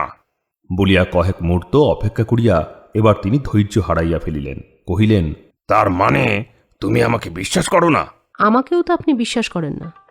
আমার পয়সায় আমারই ওপর গোয়েন্দা নিযুক্ত করলে মনের ভাব কি হয় আপনি নিশ্চয়ই বুঝতে পারেন। আবার তার ওপর আমার সম্পত্তির মূল দলিলপত্র হস্তগত করার তাৎপর্য যদি আমি আর কিছু বলে সন্দেহ করি, সে কি অস্বাভাবিক, না সে আপনাকে অপমান করা? রাসবিহারী একেবারে নির্বাক স্তম্ভিত হইয়া গেলেন। তাহার এত বড় পাকা চাল কলিকাতায় বিলাসিতার মধ্যে যত্নে আদরে প্রতিপালিত একটা অনভিজ্ঞ বালিকার কাছে ধরা পড়িতে পারে, এ সম্ভাবনা তাহার পাকা মাথায় স্থান পায় নাই, এবং ইহাই যে সে মুখের উপর অসংকোচে নালিশ করিবে সে তো স্বপ্নেরও অগোচর। রাসবিহারী অনেকক্ষণ বিমূঢ়ের মতো বসিয়া থাকিয়া আর একবার যুদ্ধের জন্য কোমর বাঁধিয়া দাঁড়াইলেন, এবং এই প্রকৃতির লোকের যাহা চরম অস্ত্র তাহাই তুনির হইতে বাহির করিয়া এই অসহায় বালিকার প্রতি নির্মমভাবে নিক্ষেপ করিলেন। কহিলেন, বনমালীর মুখ রাখবার জন্যই এ কাজ আমি করেছি। বন্ধুর কর্তব্য বলেই তোমার চলাফেরার প্রতি আমাকে নজর রাখতে হয়েছে। একটা অজানা অচেনা হতভাগাকে মাঠের মধ্যে থেকে ধরে এনে কাল সমস্ত বেলাটা কাটালে, তার মানে কি আমি বুঝতে পারি না? শুধু কি তাই, সেদিন দুপুর রাত্রি পর্যন্ত তার সঙ্গে হাসি তামাশা গল্প করেও তোমার যথেষ্ট হলো না। সে রাত্রে কলকাতায় এসে ফিরতে পারল না, ছল করে তাকে এখানেই থাকতে হলো। এতে তোমার লজ্জা হয় না বটে, কিন্তু আমাদের যে ঘরে বাইরে মুখ পড়ে সমাজে কারো সামনে মাথা তোলবার আর জোর হইল না। কথাটা এত বড় মর্মান্তিক না হইলে হয়তো বিজয়া অপমানে ক্রোধে সঙ্গে সঙ্গে চিৎকার করিয়া প্রতিবাদ করিত, কিন্তু এ আঘাত যেন তাহাকে অসাড় করিয়া ফেলিল। রাসবিহারী আঁট চোখে চাহিয়া তাহার ব্রহ্মাস্ত্রের প্রচণ্ড মহিমা বিজয়ার রক্তহীন মুখের উপর নিরীক্ষণ করিয়া অত্যন্ত পরিতৃপ্তির সহিত ক্ষণকাল চুপ করিয়া রহিলেন।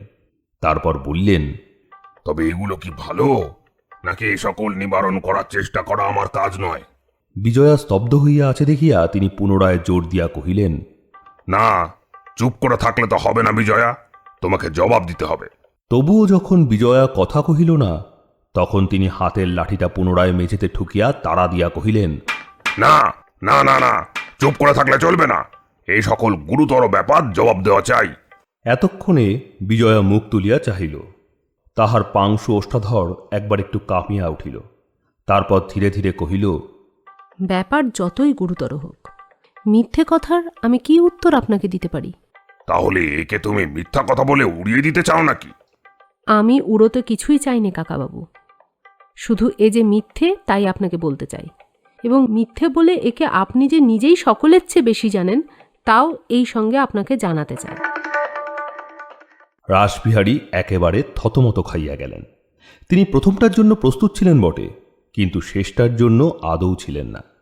কোনো অবস্থাতেই যে বিজয়া তাহাকে মিথ্যাবাদী এবং মিথ্যা দুর্নাম প্রচারকারী বলিয়া তাহারই মুখের উপর অভিযোগ করিতে পারে, এ তাহার কল্পনারও অতীত। তার নিজের কথা আর মুখে জোগাইল না, শুধু বিজয়ের কথাটাই কলের পুতুলের মতো আবৃত্তি করিলেন। মিথ্যা কথা বলে আমি নিজেই সকলের চেয়ে বেশি জানি। আপনি গুরুজন, আপনার সঙ্গে এ নিয়ে তর্ক বিতর্ক করবার আমার কোনো প্রবৃত্তি নেই। দলিলপত্র এখন থাক, মামলা মোকদ্দমার আবশ্যক বুঝলে তখন আপনাকে ডেকে পাঠাবো।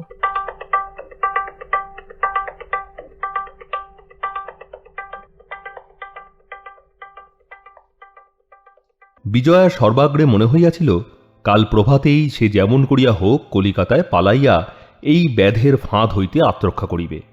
কিন্তু উত্তেজনার প্রথম ধাক্কাটা যখন কাটিয়া গেল, তখন দেখিতে পাইল তাহাতে জালের ফাঁসি যে শুধু বেশি করিয়া চাপিয়া বসিবে তাই নয়, অপবাদের ধোঁয়া সঙ্গে সঙ্গে বহিয়া সেখানকার আকাশ পর্যন্ত কলুষিত করিতে বাকি রাখিবে না। তখন কলিকাতার সমাজই বা সে মুখ দেখাইবে কি করিয়া? অথচ এখানেও সে ঘরের বাহির হইতে পারিল না, যদিচ নিশ্চয় বুঝিতেছিল রাসবিহারী তাহাকে পরিত্যাগ করিবার জন্য নয়, বরঞ্চ গ্রহণ করিবার অভিপ্রায়েই এই দুর্নামের সৃষ্টি করিয়াছিলেন, এবং একান্ত নিরাশ না হওয়া পর্যন্ত কিছুতেই বাহিরে এ মিথ্যা প্রচার করিবেন না। তবুও দিন দুই পরে কাছারির গোমস্তা যখন হিসাব সই করাইতে বিজয়ার দর্শন প্রার্থনা করিল, তখন সে অসুস্থতার ছুতা করিয়া চাকরকে দিয়া খাতাপত্র উপরে চাহিয়া আনাইল। আজ নিজের কর্মচারীকেও দেখা দিতে তাহার লজ্জা করিতে লাগিল, পাছে কোনো ছিদ্র দিয়া এ কথা তাহার কানে গিয়া থাকে, এবং তাহার চক্ষেও অবজ্ঞা ও উপহাসের দৃষ্টি লুকাইয়া থাকে। একটা জিনিস সে যেমন ভয় করিতেছিল তেমনি প্রাণ দিয়া কামনা করিতেছিল, তাহার পিতার পত্র লইয়া নরেন নিজেই উপস্থিত হইবে। কিন্তু দিন ৫-৬ পরে সে সমস্যার মীমাংসা হইয়া গেল পিয়নের হাত দিয়া। চিঠি আসিল বটে, কিন্তু সে ডাকে, নরেন নিজে আসিল না। কেন যে সে আসিল না তাহা অনুমান করিতে তাহার মুহূর্ত বিলম্ব হইল না। সে ঠিক এই আশঙ্কাই করিতেছিল, পাছে রাসবিহারী কোনো ছলে একথা নরেনের কর্ণগোচর করিয়া তাহার এ বাটির পথ রুদ্ধ করিয়া দেন। কিন্তু এত সহজেই যদি এদিকের পথ তাহার রুদ্ধ হইয়া যায়, এমনই অনায়াসে সেও যদি এই মিথ্যা কলঙ্কের ডালি তাহার মাথায় তুলিয়া দিয়া সভয়ে সরিয়া দাঁড়ায়, তাহা হইলে এ দুর্নামের বোঝা, তা সে যত বড় মিথ্যাই হোক, সে বহিয়া বেড়াইবে কোন অবলম্বনে? তখন এই মিথ্যা ভারী যে পরম সত্যের মতো তাহাকে ধূলিসাৎ করিয়া দিবে। এমনই অভিভূতের মতো স্থির হইয়া বসিয়া সে যে কত কি চিন্তা করিতে লাগিল, তাহার সীমা নাই। তাহার বহুক্ষণ পরে সে উঠিয়া দাঁড়াইল এবং এইবার তাহার পরলোকগত পিতৃদেবের হাতের লেখা কাগজ দুটি মাথায় চাপিয়া ধরিয়া ঝরঝর করিয়া কাঁদিতে লাগিল।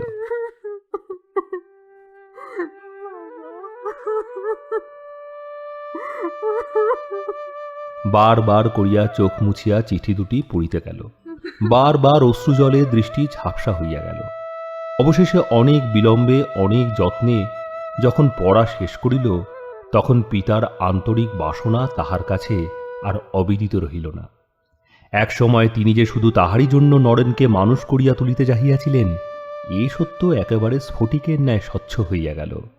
এবং এ কথা আর যাহারই অগোচরে থাকুক, রাসবিহারীর যে ছিল না, তাহাও বুঝিতে অবশিষ্ট রহিল না। আরও ৫-৬ দিন কাটিয়া গেল। একদিন সকালে বিজয়া ঘুম ভাঙিয়া উঠিয়া দেখিল বাড়িতে রাজমজুর লাগিয়াছে। তাহারা ভাড়া বাঁধিয়া সমস্ত বাড়িটাকে চুনকাম করিবার উদ্যোগ করিতেছে। কারণ ভাবিতে গিয়া তাহার অকস্মাৎ সর্বাঙ্গ শিথিল করিয়া মনে পড়িল, আগামী পূর্ণিমা তিথির আর মাত্র ৭ দিন বাকি। সারা দিন সতেজে কাজ চলিতে লাগিল, অথচ সে একজন কাহাকেও ডাকিয়া জিজ্ঞাসা করিতে পারিল না ইহা কাহার আদেশে হইতেছে, কিংবা কেন এই বিষয়ে তাহার মতামত জানা হইল না। বিকেলবেলায় আজ অনেক দিনের পরে বিজয়া কানাই সিংকে সঙ্গে লইয়া নদীর তীরে বেড়াইতে বাহির হইয়াছিল। হঠাৎ দয়াল আসিয়া উপস্থিত হইলেন। কহিলেন, আমি তোমাকেই খুঁজে বেড়াচ্ছি মা। আর তো দেরি নেই, নিমন্ত্রণপত্র ছাপতে হবে। তোমার বন্ধু বান্ধবদের সমাদরের সঙ্গে আনবার চেষ্টা করতে হবে। তাই তাদের সব নাম ধাম জানতে পারলে। নিমন্ত্রণপত্র বোধহয় আমার নামেই ছাপানো হবে। না মা, তোমার নামে কেন হবে? রাসবিহারী বাবু বর কন্যা উভয়েরই যখন অভিভাবক, তখন তার নামেই নিমন্ত্রণ করা হবে স্থির হয়েছে। স্থির কি তিনি করেছেন? হ্যাঁ, তিনিই করেছেন বই কি। তবে এও তিনিই ঠিক করুন, আমার বন্ধু বান্ধব কেউ নেই। দয়াল ইহার কোনো উত্তর দিতে পারিলেন না। চলিতে চলিতে কথা হইতেছিল। বিজয়া সহসা প্রশ্ন করিয়া বসিল, যে চিঠিগুলো আপনি নরেনবাবুকে দিয়েছিলেন, সেগুলো কি আপনি নিজে পড়েছিলেন? না মা, পরের চিঠি আমি পড়ব কেন? নরেনের পিতার নাম দেখেই আমি বুঝেছিলাম এ যখন তার জিনিস, তখন তার ছেলের হাতেই দেওয়া উচিত। একবার মনে হয়েছিল বটে তোমাকে জিজ্ঞাসা করব, কিন্তু কোনো দোষ হয়েছে কি মা? বৃদ্ধকে লজ্জা পাইতে দেখিয়া বিজয়া স্নিগ্ধ কণ্ঠে কহিল, না, তার বাবার জিনিস তাকে দিয়েছেন, তা তো ঠিকই করেছেন। আচ্ছা, তিনি কি এ সম্বন্ধে আপনাকে কিছু বলেননি? না না, কোনো কথাই না। কিন্তু কিছু জানবার থাকলে তাকে জিজ্ঞাসা করে আমি কালই তোমাকে বলতে পারি। কালই? কালকেই কি করে বলতে পারবেন? তা বোধ হয় পারি। আজকাল তিনি প্রত্যহই আমাদের এখানে আসেন কিনা। বিজয়া শঙ্কিত হইয়া কহিল, মানে আপনার স্ত্রীর অসুখ আবার বেড়েছে? কই, সে কথা তো আমাকে বলেননি। না, এখন তিনি বেশ ভালোই আছেন। নরেনের চিকিৎসা আর ভগবানের দয়া। বিজয়ার বিস্ময়ের অবধি রইল না। সে দয়ালের মুখের দিকে ক্ষণকাল চাহিয়া থাকিয়া প্রশ্ন করিল, তবে তবে কেন তাকে প্রত্যহ আসতে হয়? আবশ্যক না থাকলেও জন্মভূমির মায়া কি সহজে কাটে মা? তাছাড়া আজকাল নরেনের কাজকর্ম কম, সেখানে বন্ধু বান্ধবও বিশেষ কেউ নেই। তাই সন্ধেবেলাটা এখানেই কাটিয়ে যান। বিশেষ আমার স্ত্রী তো তাকে একেবারে ছেলের মতোই ভালোবাসেন। ভালোবাসার ছেলেও বটে, কিন্তু কথায় কথায় যদি এত দূরেই এসে পড়লে মা, একবার চলো না কেন তোমার এ বাড়িতে। চলুন। বলিয়া বিজয়া সঙ্গে সঙ্গে চলিতে লাগিল। দয়াল বলিতে লাগিলেন, আমি তো এমন নির্মল, এমন স্বভাবত ভদ্রলোক আমার এতটা বয়সে কখনো দেখতে পাইনি। নলিনীর ইচ্ছে সে বিএ পাশ করে ডাক্তারি পড়ে। এ বিষয়ে তাকে কত উৎসাহ, কত সাহায্য যে করেন তার সীমা নেই। বিজয়া চমকিয়া উঠিল। কলিকাতা হইতে প্রত্যহ এত দূরে আসিয়া সন্ধ্যা অতিবাহিত করিবার এই সন্দেহটা এতক্ষণ তাহার বুকের ভিতরে বিষের মতো ফেনাইয়া উঠিতেছিল। দয়াল ফিরিয়া চাহিয়া স্নেহার্দ্র কণ্ঠে কহিলেন, তবে আর গিয়ে কাজ নেই মা, তুমি শ্রান্ত হয়ে পড়েছ। না, চলুন। তাহার গতির মৃদুতা লক্ষ্য করিয়াই দয়াল ক্লান্তির কথা তুলিতেছিলেন, কিন্তু তাহার মুখের চেহারা দেখিতে পাইলে এই কথা তিনি মুখে আনিতেও পারিতেন না। তখন প্রতি পদক্ষেপে যে কঠিন ধরণী বিজয়ের পদতল হইতে সরিয়া যাইতেছিল, এই কথা অনুমান করা দয়ালের পক্ষে অসম্ভব। তাই তিনি পুনরায় নিজের মনেই বলিতে লাগিলেন, নরেনের সাহায্যে এর মধ্যেই নলিনী অনেকগুলো বই শেষ করে ফেলেছে। লেখাপড়ায় দুজনারই বড় অনুরাগ। অনেকক্ষণ নিঃশব্দে চলার পরে বিজয়া প্রাণপণ চেষ্টায় আপনাকে সংযত করিয়া লইয়া ধীরে ধীরে জিজ্ঞাসা করিল, আপনি কি আর কিছু সন্দেহ করেন না? কিসের সন্দেহ মা? এই প্রশ্নের জবাব বিজয়া তৎক্ষণাৎ দিতে পারিল না। তাহার বুক যেন ভাঙিয়া যাইতে লাগিল। শেষে বলিল, আমার মনে হয় নলিনীর সম্বন্ধে তার মনের ভাব স্পষ্ট করে স্বীকার করা উচিত। ঠিক কথা, কিন্তু তার তো এখনো সময় যায়নি মা। বরঞ্চ আমার মনে হয় দুজনের পরিচয় আরো একটু ঘনিষ্ঠ না হওয়া পর্যন্ত সহসা কিছু না বলাই উচিত। বিজয় বুঝিল এই প্রশ্ন অপরের মনেও উদিত হইয়াছে। ক্ষণকাল মৌন থাকিয়া কহিল, কিন্তু নলিনীর পক্ষে তো ক্ষতিকর হতে পারে। তার মন স্থির করতে হয়তো সময় লাগবে, কিন্তু ইতিমধ্যে নলিনীর যদি... সংকোচ ও সমবেদনার কথাটা আর তাহার মুখ দিয়া বাহির হইল না। কিন্তু দয়াল বোধ করি সমস্যার এই দিকটা তেমন চিন্তা করিয়া দেখেন নাই। সন্দিগ্ধ স্বরে বলিলেন, সত্যি কথা, কিন্তু আমার স্ত্রীর কাছে যতদূর শুনেছি তাতে কিন্তু... তোমাকে তো বলেছি নরেনকে আমরা খুব বিশ্বাস করি। তার দ্বারা যে কারো কোনো ক্ষতি হতে পারে, তিনি যে ভুলেও কারো প্রতি অন্যায় করতে পারেন, এ তো আমি ভাবতে পারি নে। তিনি ভাবিতে নাই পারুন, কিন্তু তবুও ঠিক সেই সময়েই অন্যায় যে কোথায় এবং কতদূর পর্যন্ত পৌঁছিতেছিল সে শুধু অন্তর্যামী জানিতেছিলেন। সম্মুখে খোলা বই, অক্ষর অস্পষ্ট হইয়া উঠায় পড়া ছাড়িয়া তখন ধীরে ধীরে আলোচনা শুরু হইয়াছিল। নলিনী এই দিকে চাহিয়া বসিয়াছিলেন। সেই বিজয়াকে প্রথম দেখিতে পাইয়া কলকণ্ঠে সংবর্ধনা করিল, কিন্তু বিজয়ার মুখ বেদনায় যে বিবর্ণ হইয়া গেল তাহা সন্ধ্যার ম্লান আলোকে তাহার চোখে পড়িল না। নরেন্দ্র তাড়াতাড়ি চৌকি ছাড়িয়া উঠিয়া নমস্কার করিয়া জিজ্ঞাসা করিলেন, ভালো আছেন?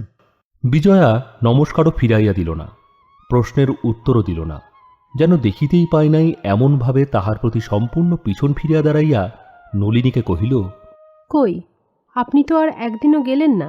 নরেন সম্মুখে আসিয়া হাসিমুখে কহিলেন, আর আমাকে বুঝি চিনতেই পারলেন না? হ্যাঁ, চিনতে পারলেই চেনা দরকার নাকি? নলিনীকে কহিল, হ্যাঁ চলুন, আপনার মামির সঙ্গে একবার আলাপ করে আসি। বলিয়া পলক মাত্র এদিকে আর একবার দৃষ্টিপাত করিয়া তাহাকে এক প্রকার ঠেলিয়া লইয়া উপরে চলিয়া গেল। নলিনী সিঁড়ির কয়েক ধাপ উপর হইতে ডাকিয়া কহিল, কিন্তু চা না খেয়ে যেন পালাবেন না নরেনবাবু। নরেন ইহারও জবাব দিতে পারিল না। বিস্ময়ে অপমানে একেবারে কাঠ হইয়া দাঁড়াইয়া রহিল, এবং বৃদ্ধ দয়াল তারই অপ্রত্যাশিত লজ্জার অংশ লইবার জন্য বিরস মুখে সেইখানে নীরবে দাঁড়াইয়া রহিলেন। কিন্তু তবুও কেমন করিয়া যেন তাহার কেবলই সন্দেহ হইতে লাগিল, যাহা বাহিরে প্রকাশ পাইল ইহা ঠিক সেই বস্তুই নয়। এই অকারণ অবমাননার অন্তরালে, দৃষ্টির আড়ালে যাহা রহিয়া গেল তাহা আর যাই হোক উপেক্ষা, অবহেলা নয়।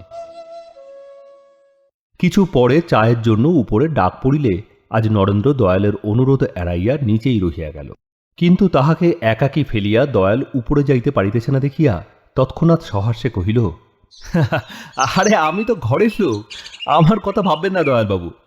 কিন্তু আপনার মান্য অতিথিটির সম্মান রাখা আবশ্যক। যান যান, আপনি শীঘ্রই যান। দয়াল দুঃখিত এবং লজ্জিতভাবে উপরে যাইবার উপক্রম করিয়া কহিলেন, তাহলে তুমি কি একটু বসবে? ভৃত্য আলো দিয়া গিয়াছিল। নরেন খোলা বইটা কাছে টানিয়া লইয়া ঘাড় নাড়িয়া বলিলেন, আগে হ্যাঁ, বসব বই কি। প্রায় আধ ঘণ্টা পরে আবার তিনজনে নিচে নামিয়া আসিলে নরেন বই রাখিয়া উঠিয়া দাঁড়াইল। নলিনী সলজ্জ মৃদুকণ্ঠে কহিল, আপনার চা নিচে আনতে বলে দিয়েছি, এলো বলে নরেনবাবু। কিন্তু বিজয়া তাহাকে কোনো প্রকার সম্ভাষণ না করিয়া, এমনকি দৃক্পাত পর্যন্ত না করিয়া ধীরে ধীরে বাহির হইয়া গেল। কানাই সিং দ্বারের কাছে বসিয়াছিল, লাঠি হাতে করিয়া উঠিয়া দাঁড়াইল। বিজয়া বাহিরে আসিয়া দেখিল আকাশে মেঘের আভাস পর্যন্ত নাই। নবমী চাঁদ ঠিক সম্মুখেই স্থির হইয়া আছে। তাহার মনে হইতে লাগিল পদতলে তৃণরাজি হইতে আরম্ভ করিয়া কাছে দূরে যাহা কিছু দেখা যায়, আকাশ প্রান্তর, গ্রামান্তরের বনরেখা, নদী, জল সমস্তই এই নিঃশব্দ জ্যোৎস্নায় দাঁড়াইয়া ঝিমঝিম করিতেছে। কাহারও সহিত কাহারও সম্বন্ধ নাই, পরিচয় নাই। কি যেন তাহাদের ঘুমের মধ্যে স্বতন্ত্র জগৎ হইতে ছিড়িয়া আনিয়া যেখানে সেখানে ফেলিয়া গেছে। এখন তন্দ্রা ভাঙিয়া তাহারা পরস্পরের অজানা মুখের প্রতি অবাক হইয়া তাকাইয়া আছে। চলিতে চলিতে তাহার চোখ দিয়া অবিরল জল পড়িতে লাগিল এবং মুছিতে মুছিতে বারবার বলিতে লাগিল, আমি আর পারছি না, আমি আর পারছি না।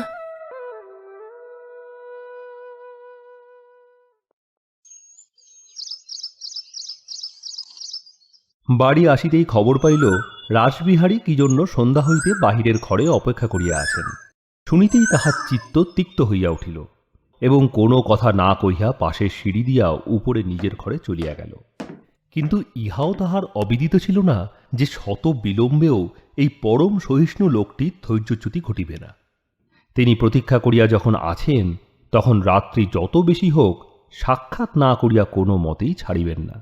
অনতিকাল মধ্যেই দ্বারের উপর দাঁড়াইয়া পরেশের মা জানাইয়া দিল বড়বাবু আসিতেছেন, এবং প্রায় সঙ্গে সঙ্গে তাহার চটি জুতা ও লাঠির শব্দ যুগপৎ শুনিতে পাওয়া গেল। বিজয়া কহিল, আসুন। ঘরে প্রবেশ করিয়া রাসবিহারী চৌকিতে উপবেশন করিয়া বলিলেন, আমি তাই এতক্ষণ এদের বলছিলাম যে এতগুলো চাকর বাকরের মধ্যে এ হুঁশ কারো হলো না যে বাড়ি থেকে দুটো লণ্ঠন দিয়ে যায়। দয়ালেরও এ ভয় হওয়া উচিত ছিল যে মাঠের মধ্যে জ্যোৎস্নার আলোয় নির্ভর না করে সঙ্গে একটা আলো দেওয়া প্রয়োজন। তাই ভাবি, ভগবান, এ সংসারে আত্মীয় পরে কি প্রভেদটাই তুমি যে করে রেখেছ। কিন্তু বিজয়া কিছুই কহিল না। তখন রাসবিহারী একবার কাশিয়া একটু ইতস্তত করিয়া পকেট হইতে একখানা কাগজ বাহির করিয়া বলিলেন, যা করবার সবই আমি করে রেখেছি মা, শুধু তোমার নামটা একটু লিখে দিতে হবে মা, এটা আবার কালকেই পাঠিয়ে দেওয়া চাই। বলিয়া কাগজখানা বিজয়ার হাতে গুজিয়া দিলেন। বিজয়া দৃষ্টিপাত মাত্রই বুঝিল ইহা তাহাদের ব্রাহ্ম বিবাহ আইন মতে রেজিস্ট্রি করিবার আবশ্যক দলিল। ছাপা এবং হাতের লেখা আগা গোড়া ২-৩ বার করিয়া পাঠ করিয়া অবশেষে মুখ তুলিল। বেশি সময় যায় নাই, কিন্তু এইটুকু সময়ের মধ্যেই তাহার মনের মধ্যে এক অদ্ভুত ব্যাপার ঘটিল। তাহার এতক্ষণের এত বড় বেদনা অকস্মাৎ কি এক প্রকার কঠিন ঔদাসীন্য ও নিদারুণ বিতৃষ্ণায় রূপান্তরিত হইয়া দেখা দিল। তাহার মনে হইল জগতের সমস্ত পুরুষ এক ছাঁচে ঢালা। রাসবিহারী, দয়াল, বিলাস, নরেন্দ্র আসলে কাহারও সঙ্গে কাহারও প্রভেদ নাই। শুধু বুদ্ধি ও অবস্থার তারতম্যে যা কিছু প্রভেদ বাহিরে প্রকাশ পায় এইমাত্র। নহিলে নিজের সুখ ও সুবিধার কাছে নীচতায়, ঘৃণ্যতায়, নির্মম নিষ্ঠুরতায় নারীর পক্ষে ইহারা সকলেই সমান। আজ দয়ালের আচরণটাই তাহাকে সবচেয়ে বাজিয়াছিল। কারণ কেমন করিয়া যেন তাহার অসংশয়ে বিশ্বাস জন্মিয়াছিল তাহার হৃদয়ের একাগ্র কামনা জিনিসটি ইনিই জানিতেন। অথচ এই দয়ালের জন্য সে কি না করিয়াছে। সমস্ত হৃদয় দিয়া শ্রদ্ধা করিয়াছে, ভালোবাসিয়াছে, একান্ত আপনার ভাবিয়াছে। কিন্তু নিজের ভাগিনীর কল্যাণের পাশে সমস্ত জানিয়া শুনিয়াও তিনি এই শ্রদ্ধা ও স্নেহের কোনো মর্যাদাই রাখিলেন না। তাহার চোখের নিচেই যখন দিনের পর দিন এক অনাত্মীয় রমণীর মর্মান্তিক দুঃখের পথ প্রস্তুত হইতেছিল, তখন কতটুকু দ্বিধা, কতটুকু করুণা তাহার মনে জাগিয়াছিল। তবে রাসবিহারের সহিত মূলত তাহার পার্থক্য কোনখানে এবং কতটুকু? নরেন্দ্রর কথাটা সে গোড়া হইতেই চিন্তার বাহিরে ঠেলিয়া রাখিয়াছিল, এখনও তাহাকে বিচার করার ভান করিল না। শুধু এই কথাটাই এখন সে আপনাকে আপনি বারংবার বলিতে লাগিল, যদি সকলেই সমান তবে বিলাসের বিরুদ্ধেই বা তাহার বিদ্বেষ কিসের? বরঞ্চ সেই তো সবচেয়ে নির্দোষ, সেই তো অপরাধ করিয়াছে সর্বাপেক্ষা কম। বস্তুত তাহারই তো শুধু বাক্যে এবং ব্যবহারে সামঞ্জস্য দেখা গেল। তাহার যা কিছু অপরাধ সে তো শুধু তারই জন্য। একটু স্থির থাকিয়া বিজয়া আপনাকে আপনি পুনরায় বুঝাইল যে বিলাসের ভালোবাসা সত্য এবং সজীব বলিয়াই সে নীরবে সহিতে পারে না। বিরুদ্ধ শক্তিকে সর্বাঙ্গে হাতিয়ার বাঁধিয়া বাধা দিতে রুখিয়া দাঁড়াইয়াছে। যাও বলিতেই সস্তা ভদ্রতা বাঁচাইয়া অভিমান ভরে চলিয়া যায় নাই। এই যদি অপরাধ, তবে শাস্তি দিবার অধিকার আর যাহারই থাক তাহার নাই। আরও একটা ব্যাপার মনে পড়িল, এই কঠিন বাস্তব সংসার। সেদিক দিয়া চিন্তা করিলে এই বিলাসের যোগ্যতাই তো সকলের চেয়ে বড় দেখা যায়। সেই অপদার্থ নরেনের তুলনায় তাহাকে তো কোনো মতেই উপেক্ষার পাত্র বলা সাজে না। কিন্তু রাসবিহারী তাহার গম্ভীর নির্বাক মুখের প্রতি চাহিয়া অত্যন্ত উৎকণ্ঠিত হইয়া উঠিলেন। কহিলেন, তাহলে মা, এ ঘরে কালি কলম আছে না নিজ থেকে আনতে বলে দেবো? হ্যাঁ? বিজয়া চমকিয়া চাহিল। অতীতের কুৎসিত কদাকার স্মৃতির উপরে তাহার চিন্তার ডোর ধীরে ধীরে একখানি সূক্ষ্ম জাল বুনিতে আরম্ভ করিয়াছিল। এই স্বার্থান্ধ বৃদ্ধের নিষ্ঠুর ব্যগ্রতা ছুরির মতো পড়িয়া তাহাকে নিমেষে ছিন্ন ভিন্ন করিয়া আগাগোড়া অনাবৃত করিয়া দিল। এবং পরক্ষণেই বিজয়া একেবারে মরিয়ার মতো নির্দয় হইয়া কহিল, আচ্ছা, একটা কথা জিজ্ঞেস করি কাকাবাবু, আপনারও কি এই মত যে পাপ যতই বড় হোক না কেন টাকার তলায় সমস্ত চাপা পড়ে যায়? রাসবিহারী প্রশ্নের তাৎপর্য ঠিক ধরিতে না পারিয়া থতমত খাইয়া শুধু কহিলেন, কেন কেন মা? নইলে আমার এত বড় পাপটাকে উপেক্ষা করে কি আপনি আমাকে গ্রহণ করতে চাইতেন? সে তো মিথ্যা কথা। অতি বড় শত্রুও তো তোমাকে ও অপবাদ দিতে পারবে না মা। শত্রু হয়তো পারে না, কিন্তু আমি জিজ্ঞেস করি, বিলাসবাবুকে আমাকে শ্রদ্ধার চোখে দেখতে পারবেন? শ্রদ্ধার চোখে দেখতে পারবে না তোমাকে? বিলাস? আচ্ছা। বিলাস বিলাস বিলাস কোথায় গেলে? বিলাস নিকটে বোধ করি কোথাও প্রতীক্ষা করিতেছিল, ভিতরে আসিয়া দাঁড়াইল।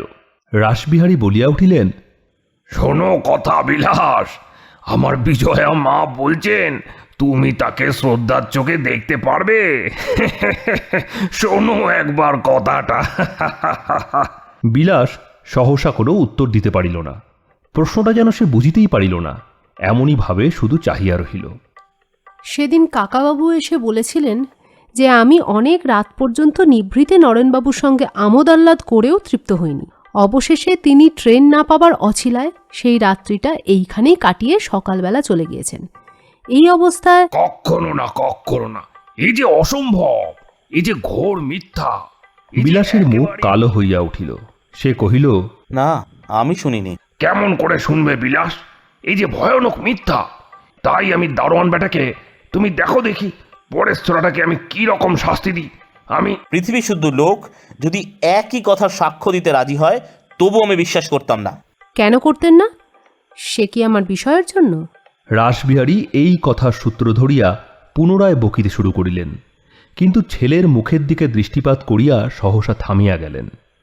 বিলাসের দুই চক্ষু প্রদীপ্ত হইয়া উঠিল, কিন্তু তাহার কণ্ঠস্বরে লেশ মাত্র উচ্ছ্বাস বা উগ্রতা প্রকাশ পাইল না। শুধু শান্ত স্থির স্বরে জবাব দিল, দেখো, তোমার বিষয়ের উপর আমার লেশমাত্র লোভ নেই। সমস্ত কক্ষটা নিস্তব্ধ হইয়া রহিল, এবং এই নীরবতার ভিতর দিয়াই এতক্ষণে একই সঙ্গে সকলের যেন সমস্ত ব্যাপারটার কদর্য শ্রীহীনতা চোখে পড়িয়া গেল। এই যেন হাটের মধ্যে একটা বেচা কেনার পণ্য লইয়া দুই পক্ষে তীব্র কঠোর দরদস্তুর চলিতেছিল, যাহাতে লজ্জা, শরম, শ্রী, শোভার কিছুমাত্র অবকাশ ছিল না। শুধু দুটা মানুষ এক উলঙ্গ স্বার্থের দুই দিকে দৃঢ় মুষ্টিতে চাপিয়া পরস্পরের কাছে ছিনাইয়া লইবার জন্য প্রাণপণে টানা হেঁচড়া করিতেছিল। রাসবিহারী তাহার বহু ক্লেশার্জিত পরিণত বয়সের প্রশান্ত গাম্ভীর্য বিসর্জন দিয়া যেভাবে একটা ইতরের মতো গণ্ডগোল চেঁচামেচি করিতেছিলেন, বিলাসের ভাষা ও সংযমের মুখে সে ত্রুটি তাহাকেও যেন বাজিল। বিজয়াও নিজের একান্ত লজ্জাহীন প্রগল্ভতার মর্মে মরিয়া গেল। বিপদ যত গুরুতরই হোক, কোনো ভদ্রমহিলাই যে এতদূর আত্মবিস্তৃত হইয়া আপনার চরিত্রকে মীমাংসার বিষয়ভূত করিয়া পুরুষের সহিত এমন করিয়া মর্যাদাহীন বাগবিতণ্ডায় প্রবৃত্ত হইতে পারে, ক্ষণকালের জন্য এই যেন একটা অসম্ভব ব্যাপার বলিয়া তাহার বোধ হইল। মনে হইল দাম্পত্য জীবনের যত কিছু মাধুর্য, যত কিছু পবিত্রতা আছে, সমস্তই যেন তাহার জন্য একেবারে উৎখাটিত হইয়া ধুলায় লুটাইয়া পড়িল। ঘরের নিবিড় নিস্তব্ধতা ভঙ্গ করিয়া বিলাসী আবার কথা কহিল, বলিল, দেখো বিজয়া, বাবা যাই করুন, যাই বলুন, আমরা তাকে বুঝতে পারি বা না পারি, কিন্তু এই কথাটা আমাদের কোনো মতেই বিস্তৃত হওয়া উচিত নয় যে তিনি ব্রহ্মপদে আত্মসমর্পণ করেছেন। তিনি কখনো অন্যায় করতে পারেন না। আমি বলছি তোমাকে ছাড়া তোমার বিষয় সম্পত্তির প্রতি আমার লেশমাত্র স্পৃহা নেই। বিজয়া তাহার পাংশু মুখ ও মলিন চোখ দুটি বিলাসের মুখের ওপর ক্ষণকাল স্থাপিত করিয়া জিজ্ঞাসা করিল, সত্যি বলছেন? বিলাস অগ্রসর হইয়া আসিয়া বিজয়ার ডান হাতখানি নিজের হাতের মধ্যে টানিয়া লইয়া কহিল, আমার মধ্যে যদি কোনোদিন কোনো সত্য থাকে বিজয়া, আজ তাহলে আমি তোমাদের কাছে সত্য কথাই বলছি। শুধু মুহূর্তকাল উভয়ে এইভাবে দাঁড়াইয়া থাকিয়া বিজয়া আস্তে আস্তে নিজের হাতখানি মুক্ত করিয়া লইয়া টেবিলের কাছে আসিয়া কলম তুলিয়া লইল। পলকের জন্য হয়তো একবার দ্বিধা করিল, হয়তো করিল না, কিছুই নিশ্চয় করিয়া বলা যায় না। কিন্তু পরক্ষণেই বড় বড় অক্ষরে নিজের নাম সই করিয়া দিয়া কাগজখানি রাসবিহারীর হাতে আনিয়া দিয়া কহিল, এই নিন। রাসবিহারী দলিলখানি ভাঁজ করিয়া পকেটে রাখিলেন এবং উঠিয়া দাঁড়াইয়া বনমালীর শোকে অনেক অশ্রু ব্যয় করিলেন। আজ এতদিনে বনমালীর আশা পূর্ণ হলো। আহা, সে যেখানেই থাক, এতদিনে তার আত্মা শান্তি পেল। হে নিরাকার পরম ব্রহ্ম, তোমার অপার করুণা। এবং নিরাকার পরম ব্রহ্মের অসীম করুণার বিস্তর গুণগান করিয়া রাত্রি হইতেছে বলিয়া প্রস্থান করিলেন। না, আমি বরং আজ উঠি মা, রাত হয়ে গেল, বুড়ো মানুষ যেতে বড় অসুবিধা হয়। পিতৃদেব চলিয়া গেলে বিলাস আর একবার গম্ভীর এবং কাঠের মতো শক্ত হইয়া দাঁড়াইয়া বলিল, দেখো বিজয়া, আমি জানি তুমি আমাকে ভালোবাসো না, কিন্তু সাধারণ লোকের মতো আমিও যদি সেই ভালোবাসাকে ঊর্ধ্বে স্থান দিতাম, তাহলে আজ মুক্ত কণ্ঠে বলে যেতাম, বিজয়া, তুমি যাকে ভালোবেসেছ তাকেই বরণ করো। আমার মধ্যে সে শক্তি, সে উদারতা, সে ত্যাগ আছে। বাবার কাছে আমি আজীবন মিথ্যা শিক্ষা পেয়ে বড় হইনি। মুহূর্তকাল স্তব্ধ থাকিয়া পুনশ্চ কহিতে লাগিল, কিন্তু একটা সকাম রূপতৃষ্ণা যাকে ভালোবাসা বলে মানুষ ভুল করে, সেই কি ব্রাহ্ম কুমার কুমারীদের বিবাহের চরম লক্ষ্য হতে পারে? না, কিছুতেই না, কিছুতেই তা হতে পারে না। এই বিরাট উদ্দেশ্য সত্য, এই বিরাট উদ্দেশ্য মুক্তি, পরব্রহ্মপদে যুগ্ম আত্মার একান্ত আত্মসমর্পণ। আমি বলছি তোমাকে, দেখে নিও, আমি বলছি তোমাকে, একদিন আমার কাছে এই সত্য তুমি বুঝবে। এই নরেন যখন আসেনি, তখনকার কথাগুলো একবার স্মরণ করো দেখি বিজয়া। কি একটা বলিবার জন্য বিজয়া মুখ তুলিল, কিন্তু তাহার ওষ্ঠাধর কাঁপিয়া উঠিয়া প্রবল বাষ্পোচ্ছ্বাসে পাকরোধ হইয়া গেল। মুখ দিয়া কোনো কথাই বাহির হইল না। সে শুধু কেবল হাত দুটি কপালে তুলিয়া একটা নমস্কার করিয়াই পাশের দরজা দিয়া দ্রুত বেগে পলায়ন করিল।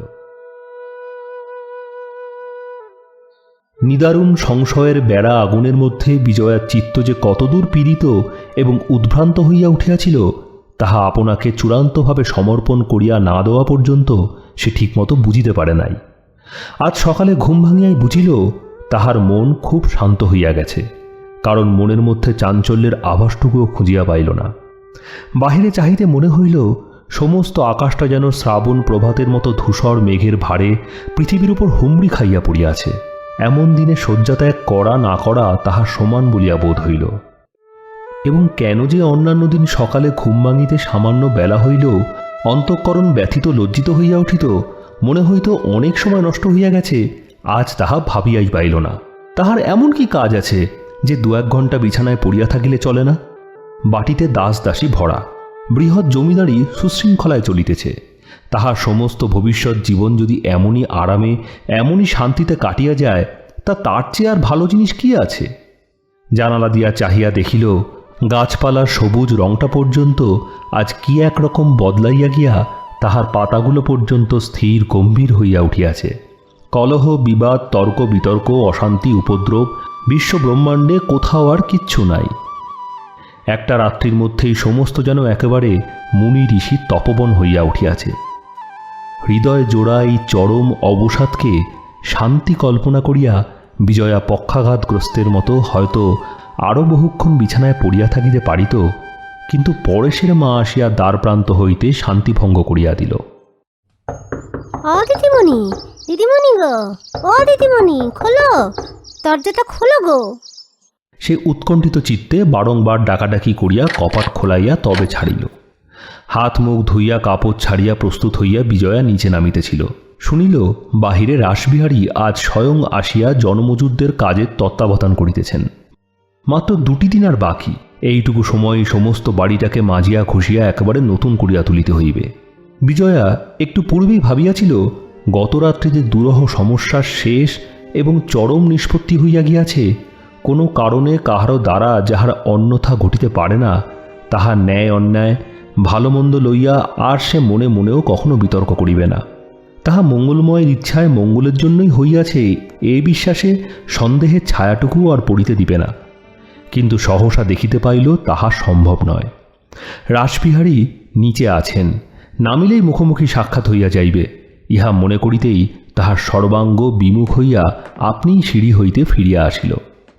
বহুক্ষণ ধরিয়া বারান্দায় পায়চারি করিয়াও যখন সময় কাটিতে চাহিল না, তখন অকস্মাৎ তাহার বাল্যবন্ধুদের কথা মনে পড়িল। বহুকাল কাহারও সহিত দেখা সাক্ষাৎ নাই, চিঠিপত্রও বন্ধ ছিল। আজ তাহাদিগকেই স্মরণ করিয়া সে কয়েকখানা পত্র লিখিবার জন্য তাহার পরিবার ঘরে আসিয়া প্রবেশ করিল। মনের মধ্যে তাহার কত না বেদনা সঞ্চিত হইয়াছিল। চিঠির মধ্যে দিয়া তাহাদিগকে মুক্তি দিতে গিয়া সে দেখিতে দেখিতে একেবারে মগ্ন হইয়া গেল। কেমন করিয়া যে সময় কাটিল, কত যে অশ্রু ঝরিয়া পড়িল, তাহার কিছুই খেয়াল ছিল না।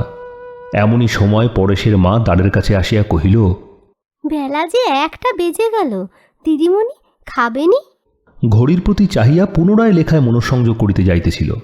পরেশের মা সলজ্জ মৃদুকণ্ঠে কহিল, ও মা, ওই তো ডাক্তারবাবু আসছেন যে। বিজয়া চমকিয়া মুখ ফিরাইয়া দেখিল, ঠিক সোজা বারান্দার অপর প্রান্তে পরেশের পিছনে নরেন্দ্র আসিতেছে। ইতিপূর্বে আরও কয়েকবার সে উপরে আসিলেও নিজের ইচ্ছায় এমন বিনা সংবাদে উঠে আসিতে পারে, ইহা বিজয়া ভাবিতেও পারিত না। তাহার মুখ শুষ্ক, বড় বড় রুক্ষ চুল এলোমেলো, কিন্তু সে ঘরে পা দিয়াই যখন বলিয়া উঠিল, আচ্ছা সেদিন আমাকে চিনতে চাননি কেন বলুন তো, বলিয়া একটা চৌকি অধিকার করিয়া বসিল।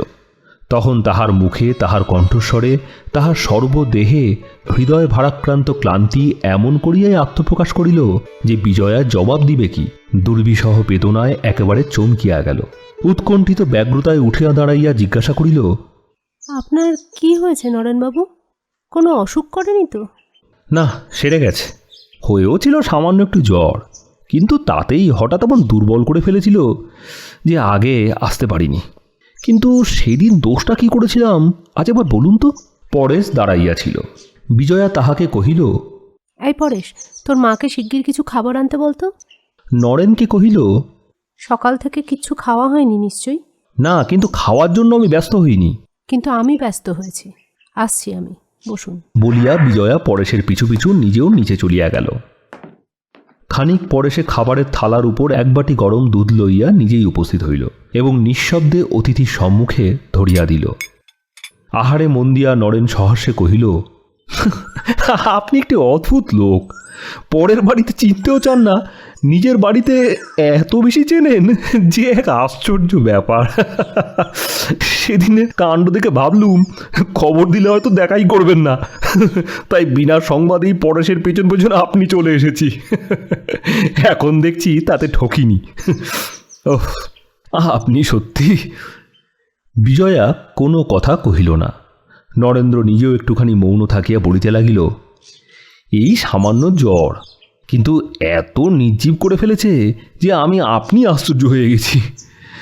আপনাদের সঙ্গে শীঘ্রই দেখা হওয়ার সম্ভাবনা থাকলে আমি আজ আর আসতাম না। এই দীর্ঘ রাস্তাটা আসতে সত্যিই বড় কষ্ট হয়েছে। বিজয়া তেমনই নিঃশব্দ রহিল, বোধ করি সে কথাটা ঠিক বুঝিতেও পারিল না। নরেন দুধের বাটিটা নিঃশেষ করিয়া রাখিয়া দিয়া কহিল, আপনারা বোধ করি শোনেননি যে আমি এখানকার চাকরি ছেড়ে দিয়েছি? আমার আজকে তাড়াতাড়ি আসবার এও একটা কারণ। বলিয়া পকেট হইতে একখানা লাল রঙের চিঠির কাগজ বাহির করিয়া কহিল, আপনার বিবাহের নিমন্ত্রণপত্র আমি পেয়েছি, কিন্তু দেখে যাওয়া সৌভাগ্য আমার হবে না। সেই দিন সকালেই আমার জাহাজ ছাড়ছে করাচি থেকে। করাচি থেকে? আপনি কোথায় যাচ্ছেন? সাউথ আফ্রিকায়। পশ্চিমেও একটা জোগাড় হয়েছিল বটে, কিন্তু চাকরি যখন করতেই হবে তখন বড় দেখি করাই ভালো, কি বলেন? আমার পক্ষে পাঞ্জাবও যা, কেপ কলোনিও তাই। হয়তো আমাদের আর কখনোই দেখা হবে না। শেষের কথাগুলো বোধ করি বিজয়ার কানেও গেল না। সে অত্যন্ত উদ্বিগ্ন কণ্ঠে প্রশ্নের উপর প্রশ্ন করিতে লাগিল। আচ্ছা, নলিনী রাজি হয়েছেন? হলেও বা আপনি এত শীঘ্র কি করে যেতে পারেন আমি তো বুঝতে পারছি না। তাকে সমস্ত খুলে বলেছেন কি? আর এত দূরেই বা তিনি কেমন করে মত দিলেন? আরে দাঁড়ান দাঁড়ান, এখনও কাউকে সমস্ত কথা বলা হয়নি বটে, কিন্তু না, সে কোনো মতেই হতে পারে না। আপনারা কি আমাদের বাক্স বিছানার সমান মনে করেন যে ইচ্ছে থাক না থাক দড়ি দিয়ে বেঁধে গাড়িতে তুলে দিলেই সঙ্গে যেতে হবে? সে কিছুতেই হবে না। তার অমতে কোনো মতেই তাকে অত দূর নিয়ে যেতে পারবেন না। নরেনের মুখ মলিন হইয়া গেল। বিউভলের ন্যায় কিছুক্ষণ স্তব্ধভাবে থাকিয়া বলিল, ব্যাপারটা কি আমাকে বুঝিয়ে বলুন তো। এখানে আসবার পূর্বেই দয়ালবাবুর সঙ্গে দেখা হয়েছিল। তিনিও শুনে হঠাৎ চমকে উঠে এইরকমই কি একটা আপত্তি তুললেন।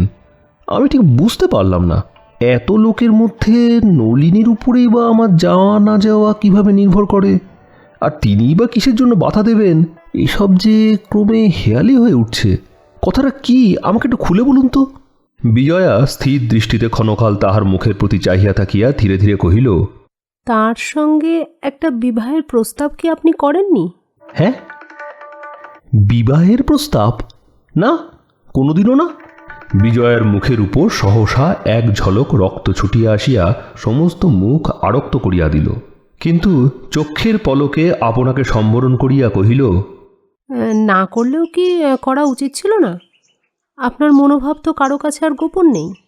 এ অনিষ্ট কার দ্বারা হয়েছে আমি তাই শুধু ভাবছি। তার নিজের দ্বারা ঘটেছে বলে তো আমার কখনোই মনে হয় না, কেননা তিনি প্রথম থেকেই জেনেছিলেন যে এ অসম্ভব। কিন্তু অসম্ভব কেন? সে থাক, তবে একটা কারণেই যে আমি হিন্দু এবং তিনি ব্রাহ্ম সমাজের। তাছাড়া আমাদের জাতও এক নয়। আপনি কি জাত মানেন? মানি বই কি। হিন্দু সমাজে যে জাতিভেদ আছে, একের সঙ্গে অপরের বিয়ে হয় না, এ কি আপনি মানেন না? মানি, কিন্তু ভালো বলে মানি না। আপনি শিক্ষিত হয়ে একে ভালো বলে মানেন কি করে? ডাক্তারের বুদ্ধিটা সাধারণত একটু ঘোলাটে ধরনের হয়, বিশেষ করে আমার মতো যারা মাইক্রোস্কোপের মধ্যে দিয়ে জীবাণুর মতো তুচ্ছ জিনিস নিয়েই কাল কাটায়। তাই এক্ষেত্রে আমাকে না হয় মাপ করেই দিন না। আচ্ছা, অন্য জগতের কথা থাক, কিন্তু জাত যেখানে এক, সেখানেও কি শুধু আলাদা ধর্মমতের জন্যই বিবাহ অসম্ভব বলতে চান? আপনি কিসের হিন্দু? আপনি তো এক ঘরে। আপনার কাছেও কি কোনো ব্রাহ্মকুমারী বিবাহযোগ্যা নয় মনে করেন?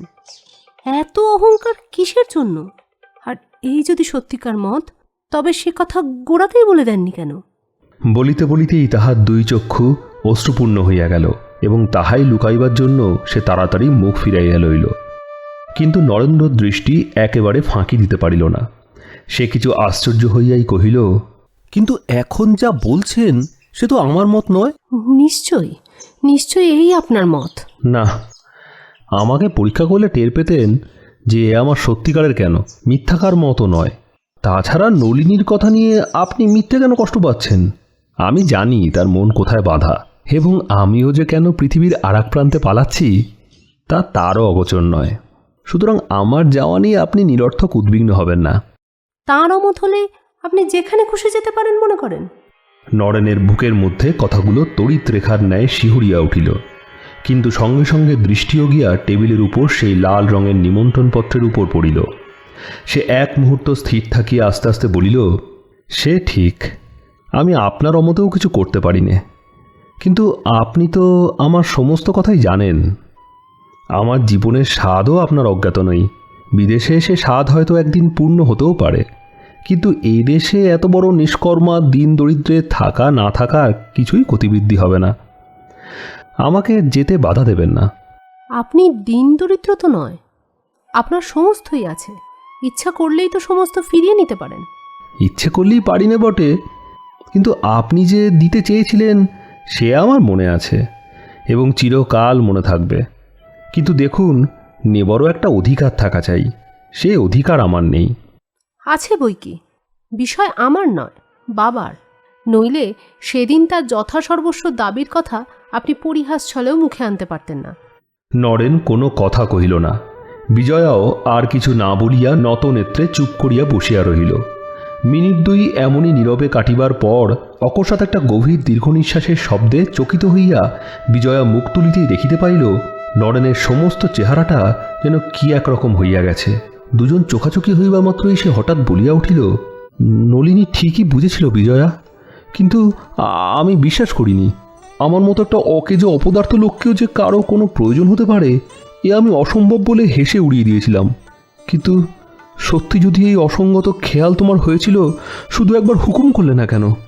আমার পক্ষে এ স্বপ্ন দেখাও যে পাগলামি বিজয়া। আজ এতদিন পরে তাহার মুখে নিজের নাম শুনিয়া বিজয়ার আপাদমস্তক কাঁপিয়া উঠিল।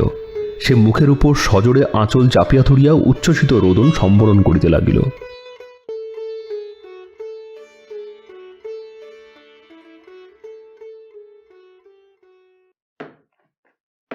নরেন পিছনে পদশব্দ শুনিয়া মুখ ফিরিয়া দেখিল দয়াল ঘরে প্রবেশ করিতেছেন।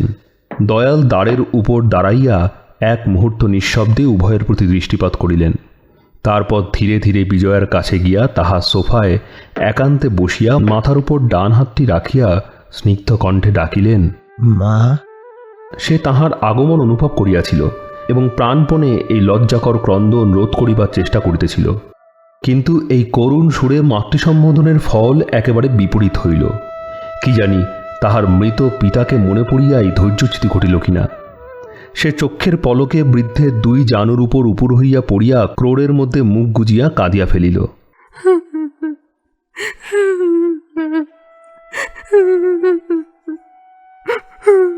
দয়ালের চোখ দিয়া জল গড়াইয়া পড়িল।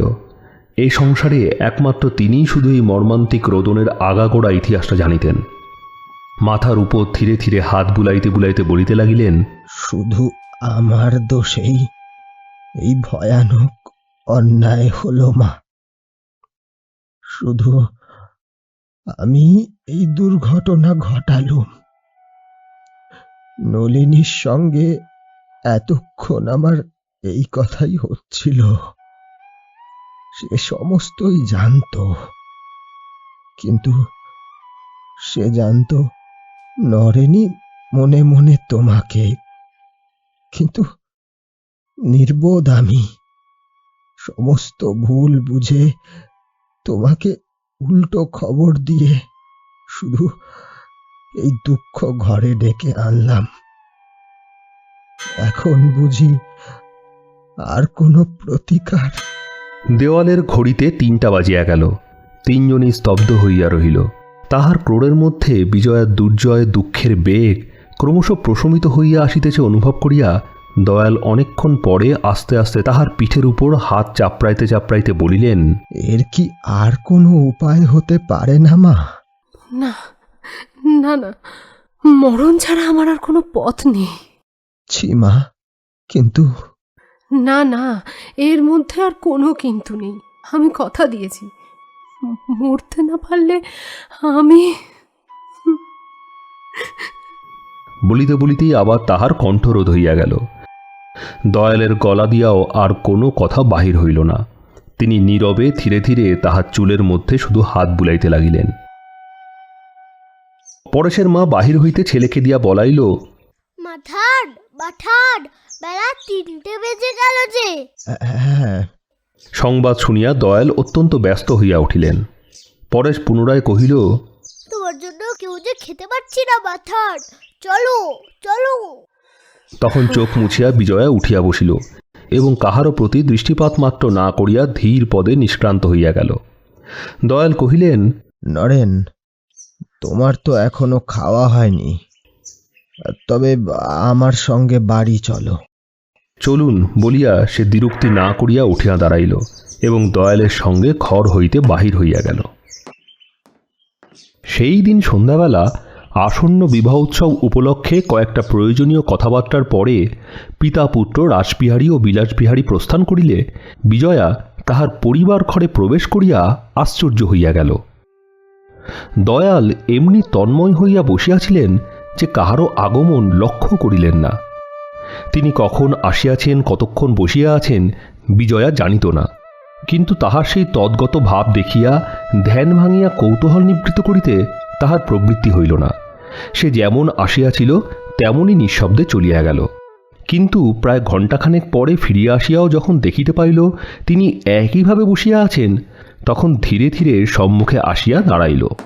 দয়াল চকিত হইয়া কহিল, তোমার জন্যই অপেক্ষা করছি মা। তাহলে ডাকেননি কেন? তোমরা কথা কইছিলে বলে আর বিরক্ত করিনি। কাল দুপুরবেলা আমার ওখানে তোমার নিমন্ত্রণ রইল মা, পাছে না বলে বিদায় করো সেই ভয়ে এই পথ হেঁটে আবার নিজে এসেছি। কিন্তু দুপুর রোদে হেঁটে যেতে পারবে না বলে দিচ্ছি। আমি পালকি বেহারা ঠিক করে রেখেছি, তারা এসে তোমাকে ঠিক সময়ে নিয়ে যাবে। একটা চিঠি লিখে পাঠালেও আমি না বলতুম না, কেন অনর্থক আবার নিজে হেঁটে এলেন? দয়াল উঠিয়া আসিয়া বিজয়ার একটা হাত চাপিয়া ধরিয়া কহিলেন, মনে থাকে যেন, বুড়ো ছেলেকে কথা দিচ্ছ মা, না গেলে আবার ছুটে আসতে হবে, কোনো মতেই ছাড়ব না। কিন্তু এই আগ্রহাতিশয্যে সে মনে মনে বিস্মিত হইল। একে তো ইতিপূর্বে কোনোদিনই তিনি নিমন্ত্রণ করেন নাই, তাহাতে সন্ধ্যা ভোজনের পরিবর্তে মধ্যাহ্ন ভোজনের ব্যবস্থা এবং প্রতিশ্রুতি পালনের জন্য এইরূপ বারংবার স্বনির্বন্ধ অনুরোধ কেমন যেন ঠিক সহজ ও সাধারণ নয় বলিয়াই তাহার সন্দেহ হইল। আজ দুপুরবেলাও যে এই অকারণ নিমন্ত্রণের সংকল্প তাহার মনের মধ্যে ছিল না তাহা নিশ্চিত। অথচ ইহারই মধ্যে যানবাহনের বন্দোবস্ত পর্যন্ত করিয়া আসিতে তিনি অবহেলা করেন নাই। মনের অস্বস্তি গোপন করিয়া বিজয়া ঈষৎ হাসিয়া জিজ্ঞাসা করিল, কারণটা কি? দয়াল লেশমাত্র ইতস্তত না করিয়া উত্তর দিলেন, না মা, সেটি তোমাকে পূর্বাহ্নে জানাতে পারবো না। তা না বলেন, কিন্তু নিমন্ত্রিতদের নাম বলুন। তুমি তো সবাইকে চিনবে না মা, তারা আমার ওই পাড়ারই বন্ধু। যাদের চিনবে তাদের একজনের নাম রাসবিহারী, অপরের নাম নরেন্দ্র। দয়াল চলিয়া গেলে বিজয়া বহুক্ষণ পর্যন্ত স্থির হইয়া বসিয়া মনে মনে ইহারই হেতু সন্ধান করিতে লাগিল। কিন্তু যতই ভাবিতে লাগিল কি একটা অশুভ সংশয়ে মনের অন্ধকার নিরন্তর বাড়িয়া চলিতে লাগিল। কিন্তু পরদিন বেলা 2:30 পর্যন্ত যখন পালকি আসিয়া পৌঁছিল না, বিজয়া প্রস্তুত হইয়া অপেক্ষা করিয়া রহিল। তখন একদিকে যেমন বিস্ময়ের অবধি রহিল না, অপরদিকে তেমনই একটা আরাম বোধ করিতে লাগিল। পরেশের মা সঙ্গে যাইবে এরূপ একটা কথা ছিল। সে বোধ করিয়া এইবার আসিয়া 10 বার কিছু খাইয়া লইবার জন্য বিজয়াকে পীড়াপিড়ি করিল এবং বুড়া দয়ালের বিমৃতি হয়েছে কিনা এবং নিমন্ত্রণের কথা একেবারে ভুলিয়া গেছে কিনা জিজ্ঞাসা করিল। অথচ লোক পাঠাইয়া সংবাদ লইতেও বিজয়ার সংকোচ বোধ হইতে লাগিল। কারণ সত্যিই যদি কোনো অচিন্তনীয় কারণে তিনি নিমন্ত্রণ করিবার কথা বিস্মৃত হইয়া থাকেন, তো তাহাকে অপরিসীম লজ্জায় ফেলা হইবে। এই অভূতপূর্ব অবস্থা সংকটের মধ্যে তাহার দ্বিধাগ্রস্ত মন কি করিবে কিছুই যখন নিশ্চয় করিতে পারিতেছে না, এমন সময় পরেশ হাঁপাইতে হাঁপাইতে আসিয়া খবর দিল, পালকি আসছে, পালকি আসছে, পালকি আসছে পাঠান। বিজয়া যখন যাত্রা করিল তখন বেলা অপরাহ্ন। রাসবিহারী তাহার জনমজুর লইয়া অতিশয় ব্যস্ত। তাড়াতাড়ি পালকির পার্শ্বে আসিয়া সহাস্যে বলিলেন, দয়ালের হঠাৎ এমন লোক খাওয়ানো ধুম পড়ে গেল কেন? হ্যাঁ, সে তো জানিনি। সন্ধ্যার পরে আমাকেও যেতে হবে, বিশেষ করে বলে গেছে।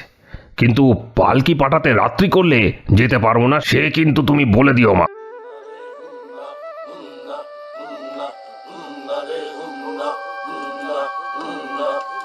দয়ালের বাটির দ্বারের উপর আম্রপল্লবে শাড়ি দেওয়া, উভয় পার্শ্বে জলপূর্ণ কলস। বিজয়া বিস্মিত হইল। ভিতরে পা দিতেই দয়াল ছুটিয়া আসিয়া মা বলিয়া তাহার হাত ধরিলেন। মা, খিদে আমার প্রাণ বেরিয়ে গেল। এই বুঝি আপনার মধ্যাহ্নভোজনের নেমন্তন্ন? আজ যে তোমাদের খেতে নেই মা। নরেন তো নির্জীব হয়ে শুয়েই পড়েছে। আজ একটা দিনের জন্য অন্তত কানা ভট্টাচার্যি মশায়ের শাসন মানতেই হবে যে। তিতলের সম্মুখের হলে বিবাহের সমস্ত আয়োজন প্রস্তুত রহিয়াছে। এগুলো কি ঠিক না বুঝিলেও বিজয়ার নিভৃত অন্তর কাঁপিয়া উঠিল। সে মুখ ফুটিয়া জিজ্ঞাসা করিতে পর্যন্ত সাহস করিল না। দয়াল অত্যন্ত সহজভাবে বুঝাইয়া বলিলেন, সন্ধ্যার পরেই লগ্ন। আজ যে তোমার বিবাহ বিজয়া। ভাগ্যক্রমে দিনক্ষণ সমস্ত পাওয়া গেছে, না গেলেও আজই দিতে হতো। কিছুতেই অন্যথা করা যেত না। তা যাক, সমস্ত ঠিকঠাক মিলে গেছে। তাই তো কানা ভট্টাচার্যি মশাই হেসে বললেন, এ যেন তোমাদের জন্যই পাঁজিতে আজকের দিনটি সৃষ্টি হয়েছিল। বিজয়ার মুখ ফ্যাকাশে হইয়া গেল। কহিল, আপনি কি আমার হিন্দু বিবাহ দেবেন? হিন্দু বিবাহ কি বিবাহ নয় মা? কিন্তু সাম্প্রদায়িক মত মানুষকে এমনই বোকা করে আনে যে কাল সমস্ত বেলাটা ভেবে ভেবেও এই তুচ্ছ কথাটার কোনো কুল কিনারা খুঁজে পায়নি। কিন্তু নলিনী আমাকে একটি মুহূর্তে বুঝিয়ে দিলে।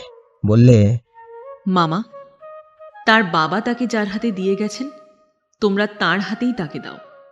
নইলে ব্রাহ্ম বিবাহের ছল করে যদি অপাত্রে দান করো তো অধর্মের সীমা থাকবে না। আর মনের মিলনই সত্যিকার বিবাহ। নইলে বিয়ের মন্তর বাংলা হবে কি সংস্কৃত হবে, ভট্টাচার্যি মশাই পড়াবেন কিংবা আচার্য মশাই পড়াবেন, তাতে কি যায় আসে মামা? এত বড় জটিল সমস্যাটা যেন একেবারে জল হয়ে গেল বিজয়া।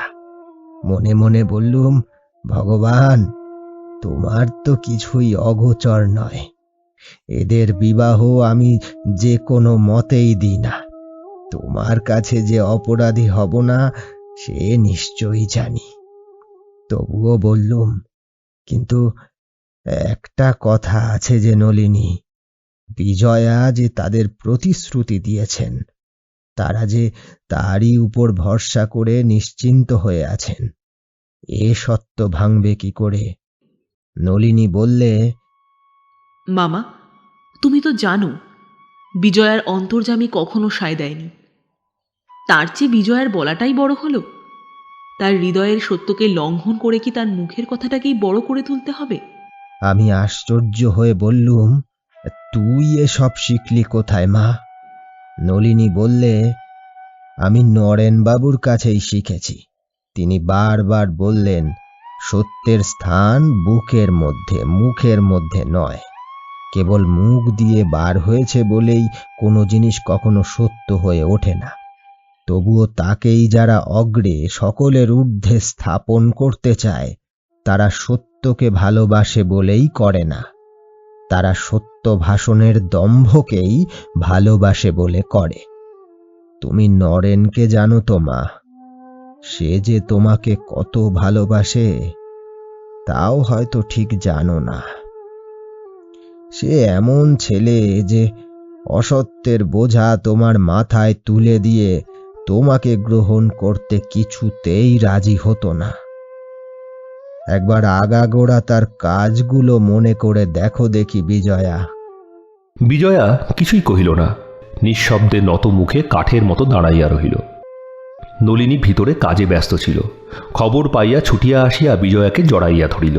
কানে কানে কহিল, তোমাকে সাজাবার ভার আজ নরেনবাবু আমাকে দিয়েছেন, চলো। ঘণ্টা দুই পরে তাহাকে ফুল ও চন্দনে সজ্জিত করিয়া নলিনী বধূর আসনে বসাইয়া সম্মুখের বড় জানালাটা খুলিয়া দিতেই তাহার লজ্জিত মুখের উপর দক্ষিণের বাতাস এবং আকাশের জ্যোৎস্না যেন একই কালে তাহার স্বর্গত মাতা পিতার আশীর্বাদের মতো আসিয়া পড়িল। যিনি সম্প্রদান করিতে বসিলেন, শোনা গেল তিনি কোনো এক সুদূর সম্পর্কে বিজয়ার পিসি। একচক্ষু ভট্টাচার্য মশাই মন্ত্র পড়াইতে বসিয়া দাবি করিলেন, 2-3 পুরুষ পূর্বে তাহারাই ছিলেন জমিদার বাটির কুলপুরোহিত। বিবাহ অনুষ্ঠান সমাধা হইয়া গিয়াছে। বরবধূকে তুলিবার আয়োজন হইতেছে। এমন সময় রাসবিহারী আসিয়া বিবাহ সভায় উপস্থিত হইলেন। দয়াল উঠিয়া দাঁড়াইয়া সসম্মানে অভ্যর্থনা করিয়া কৃতাঞ্জলি হইয়া কহিলেন, এসো ভাই এসো, শুভ কর্ম নির্বিঘ্নে শেষ হয়ে গিয়েছে। আজকের দিনে আর মনের মধ্যে কোনো গ্লানি রেখো না ভাই, এদের তুমি আশীর্বাদ করো। রাসবিহারী ক্ষণকাল স্তব্ধভাবে থাকিয়া সহজ গলায় কহিলেন, বনমালীর মেয়ের বিবাহটা কি শেষে হিঁদুর মতেই দিলে দয়াল? আমাকে একটু জানালে তো এর প্রয়োজন হতো না। দয়াল থতমত খাইয়া কহিল, সমস্ত বিবাহই তো এক ভাই। না, কিন্তু বনমালীর মেয়ে কি তার বাপের গ্রাম থেকে আজীবন নির্বাসনের দুঃখ একবারও ভেবে দেখলে না? নলিনী পাশেই দাঁড়াইয়াছিল। সে কহিল, তার মেয়ে তার স্বর্গীয় পিতার সত্যকার আজ্ঞাটাই পালন করছে, অনুষ্ঠানের কথা ভাববার সময় পায়নি। আপনি নিজেও তো বনমালীবাবুর যথার্থ ইচ্ছেটা জানতেন, তাতে তো ত্রুটি হয়নি। রাসবিহারী এই দুর্মুখ মেয়েটির প্রতি একটি ক্রূর দৃষ্টি নিক্ষেপ করিয়া বলিলেন, পাকা মেয়ে। বাহ, আপনি বুঝি বিয়ে বাড়ি থেকে শুধু শুধু চলে যাবেন? সে হবে না, আপনাকে খেয়ে যেতে হবে। আমি মামাকে দিয়ে কত কষ্ট করে আপনাকে নেমন্তন্ন করালাম বলুন তো। রাসবিহারী কথা কহিলেন না, শুধু আর একটা অগ্নিদৃষ্টি তার প্রতি নিক্ষেপ করিয়া ধীরে ধীরে বাহির হইয়া গেলেন।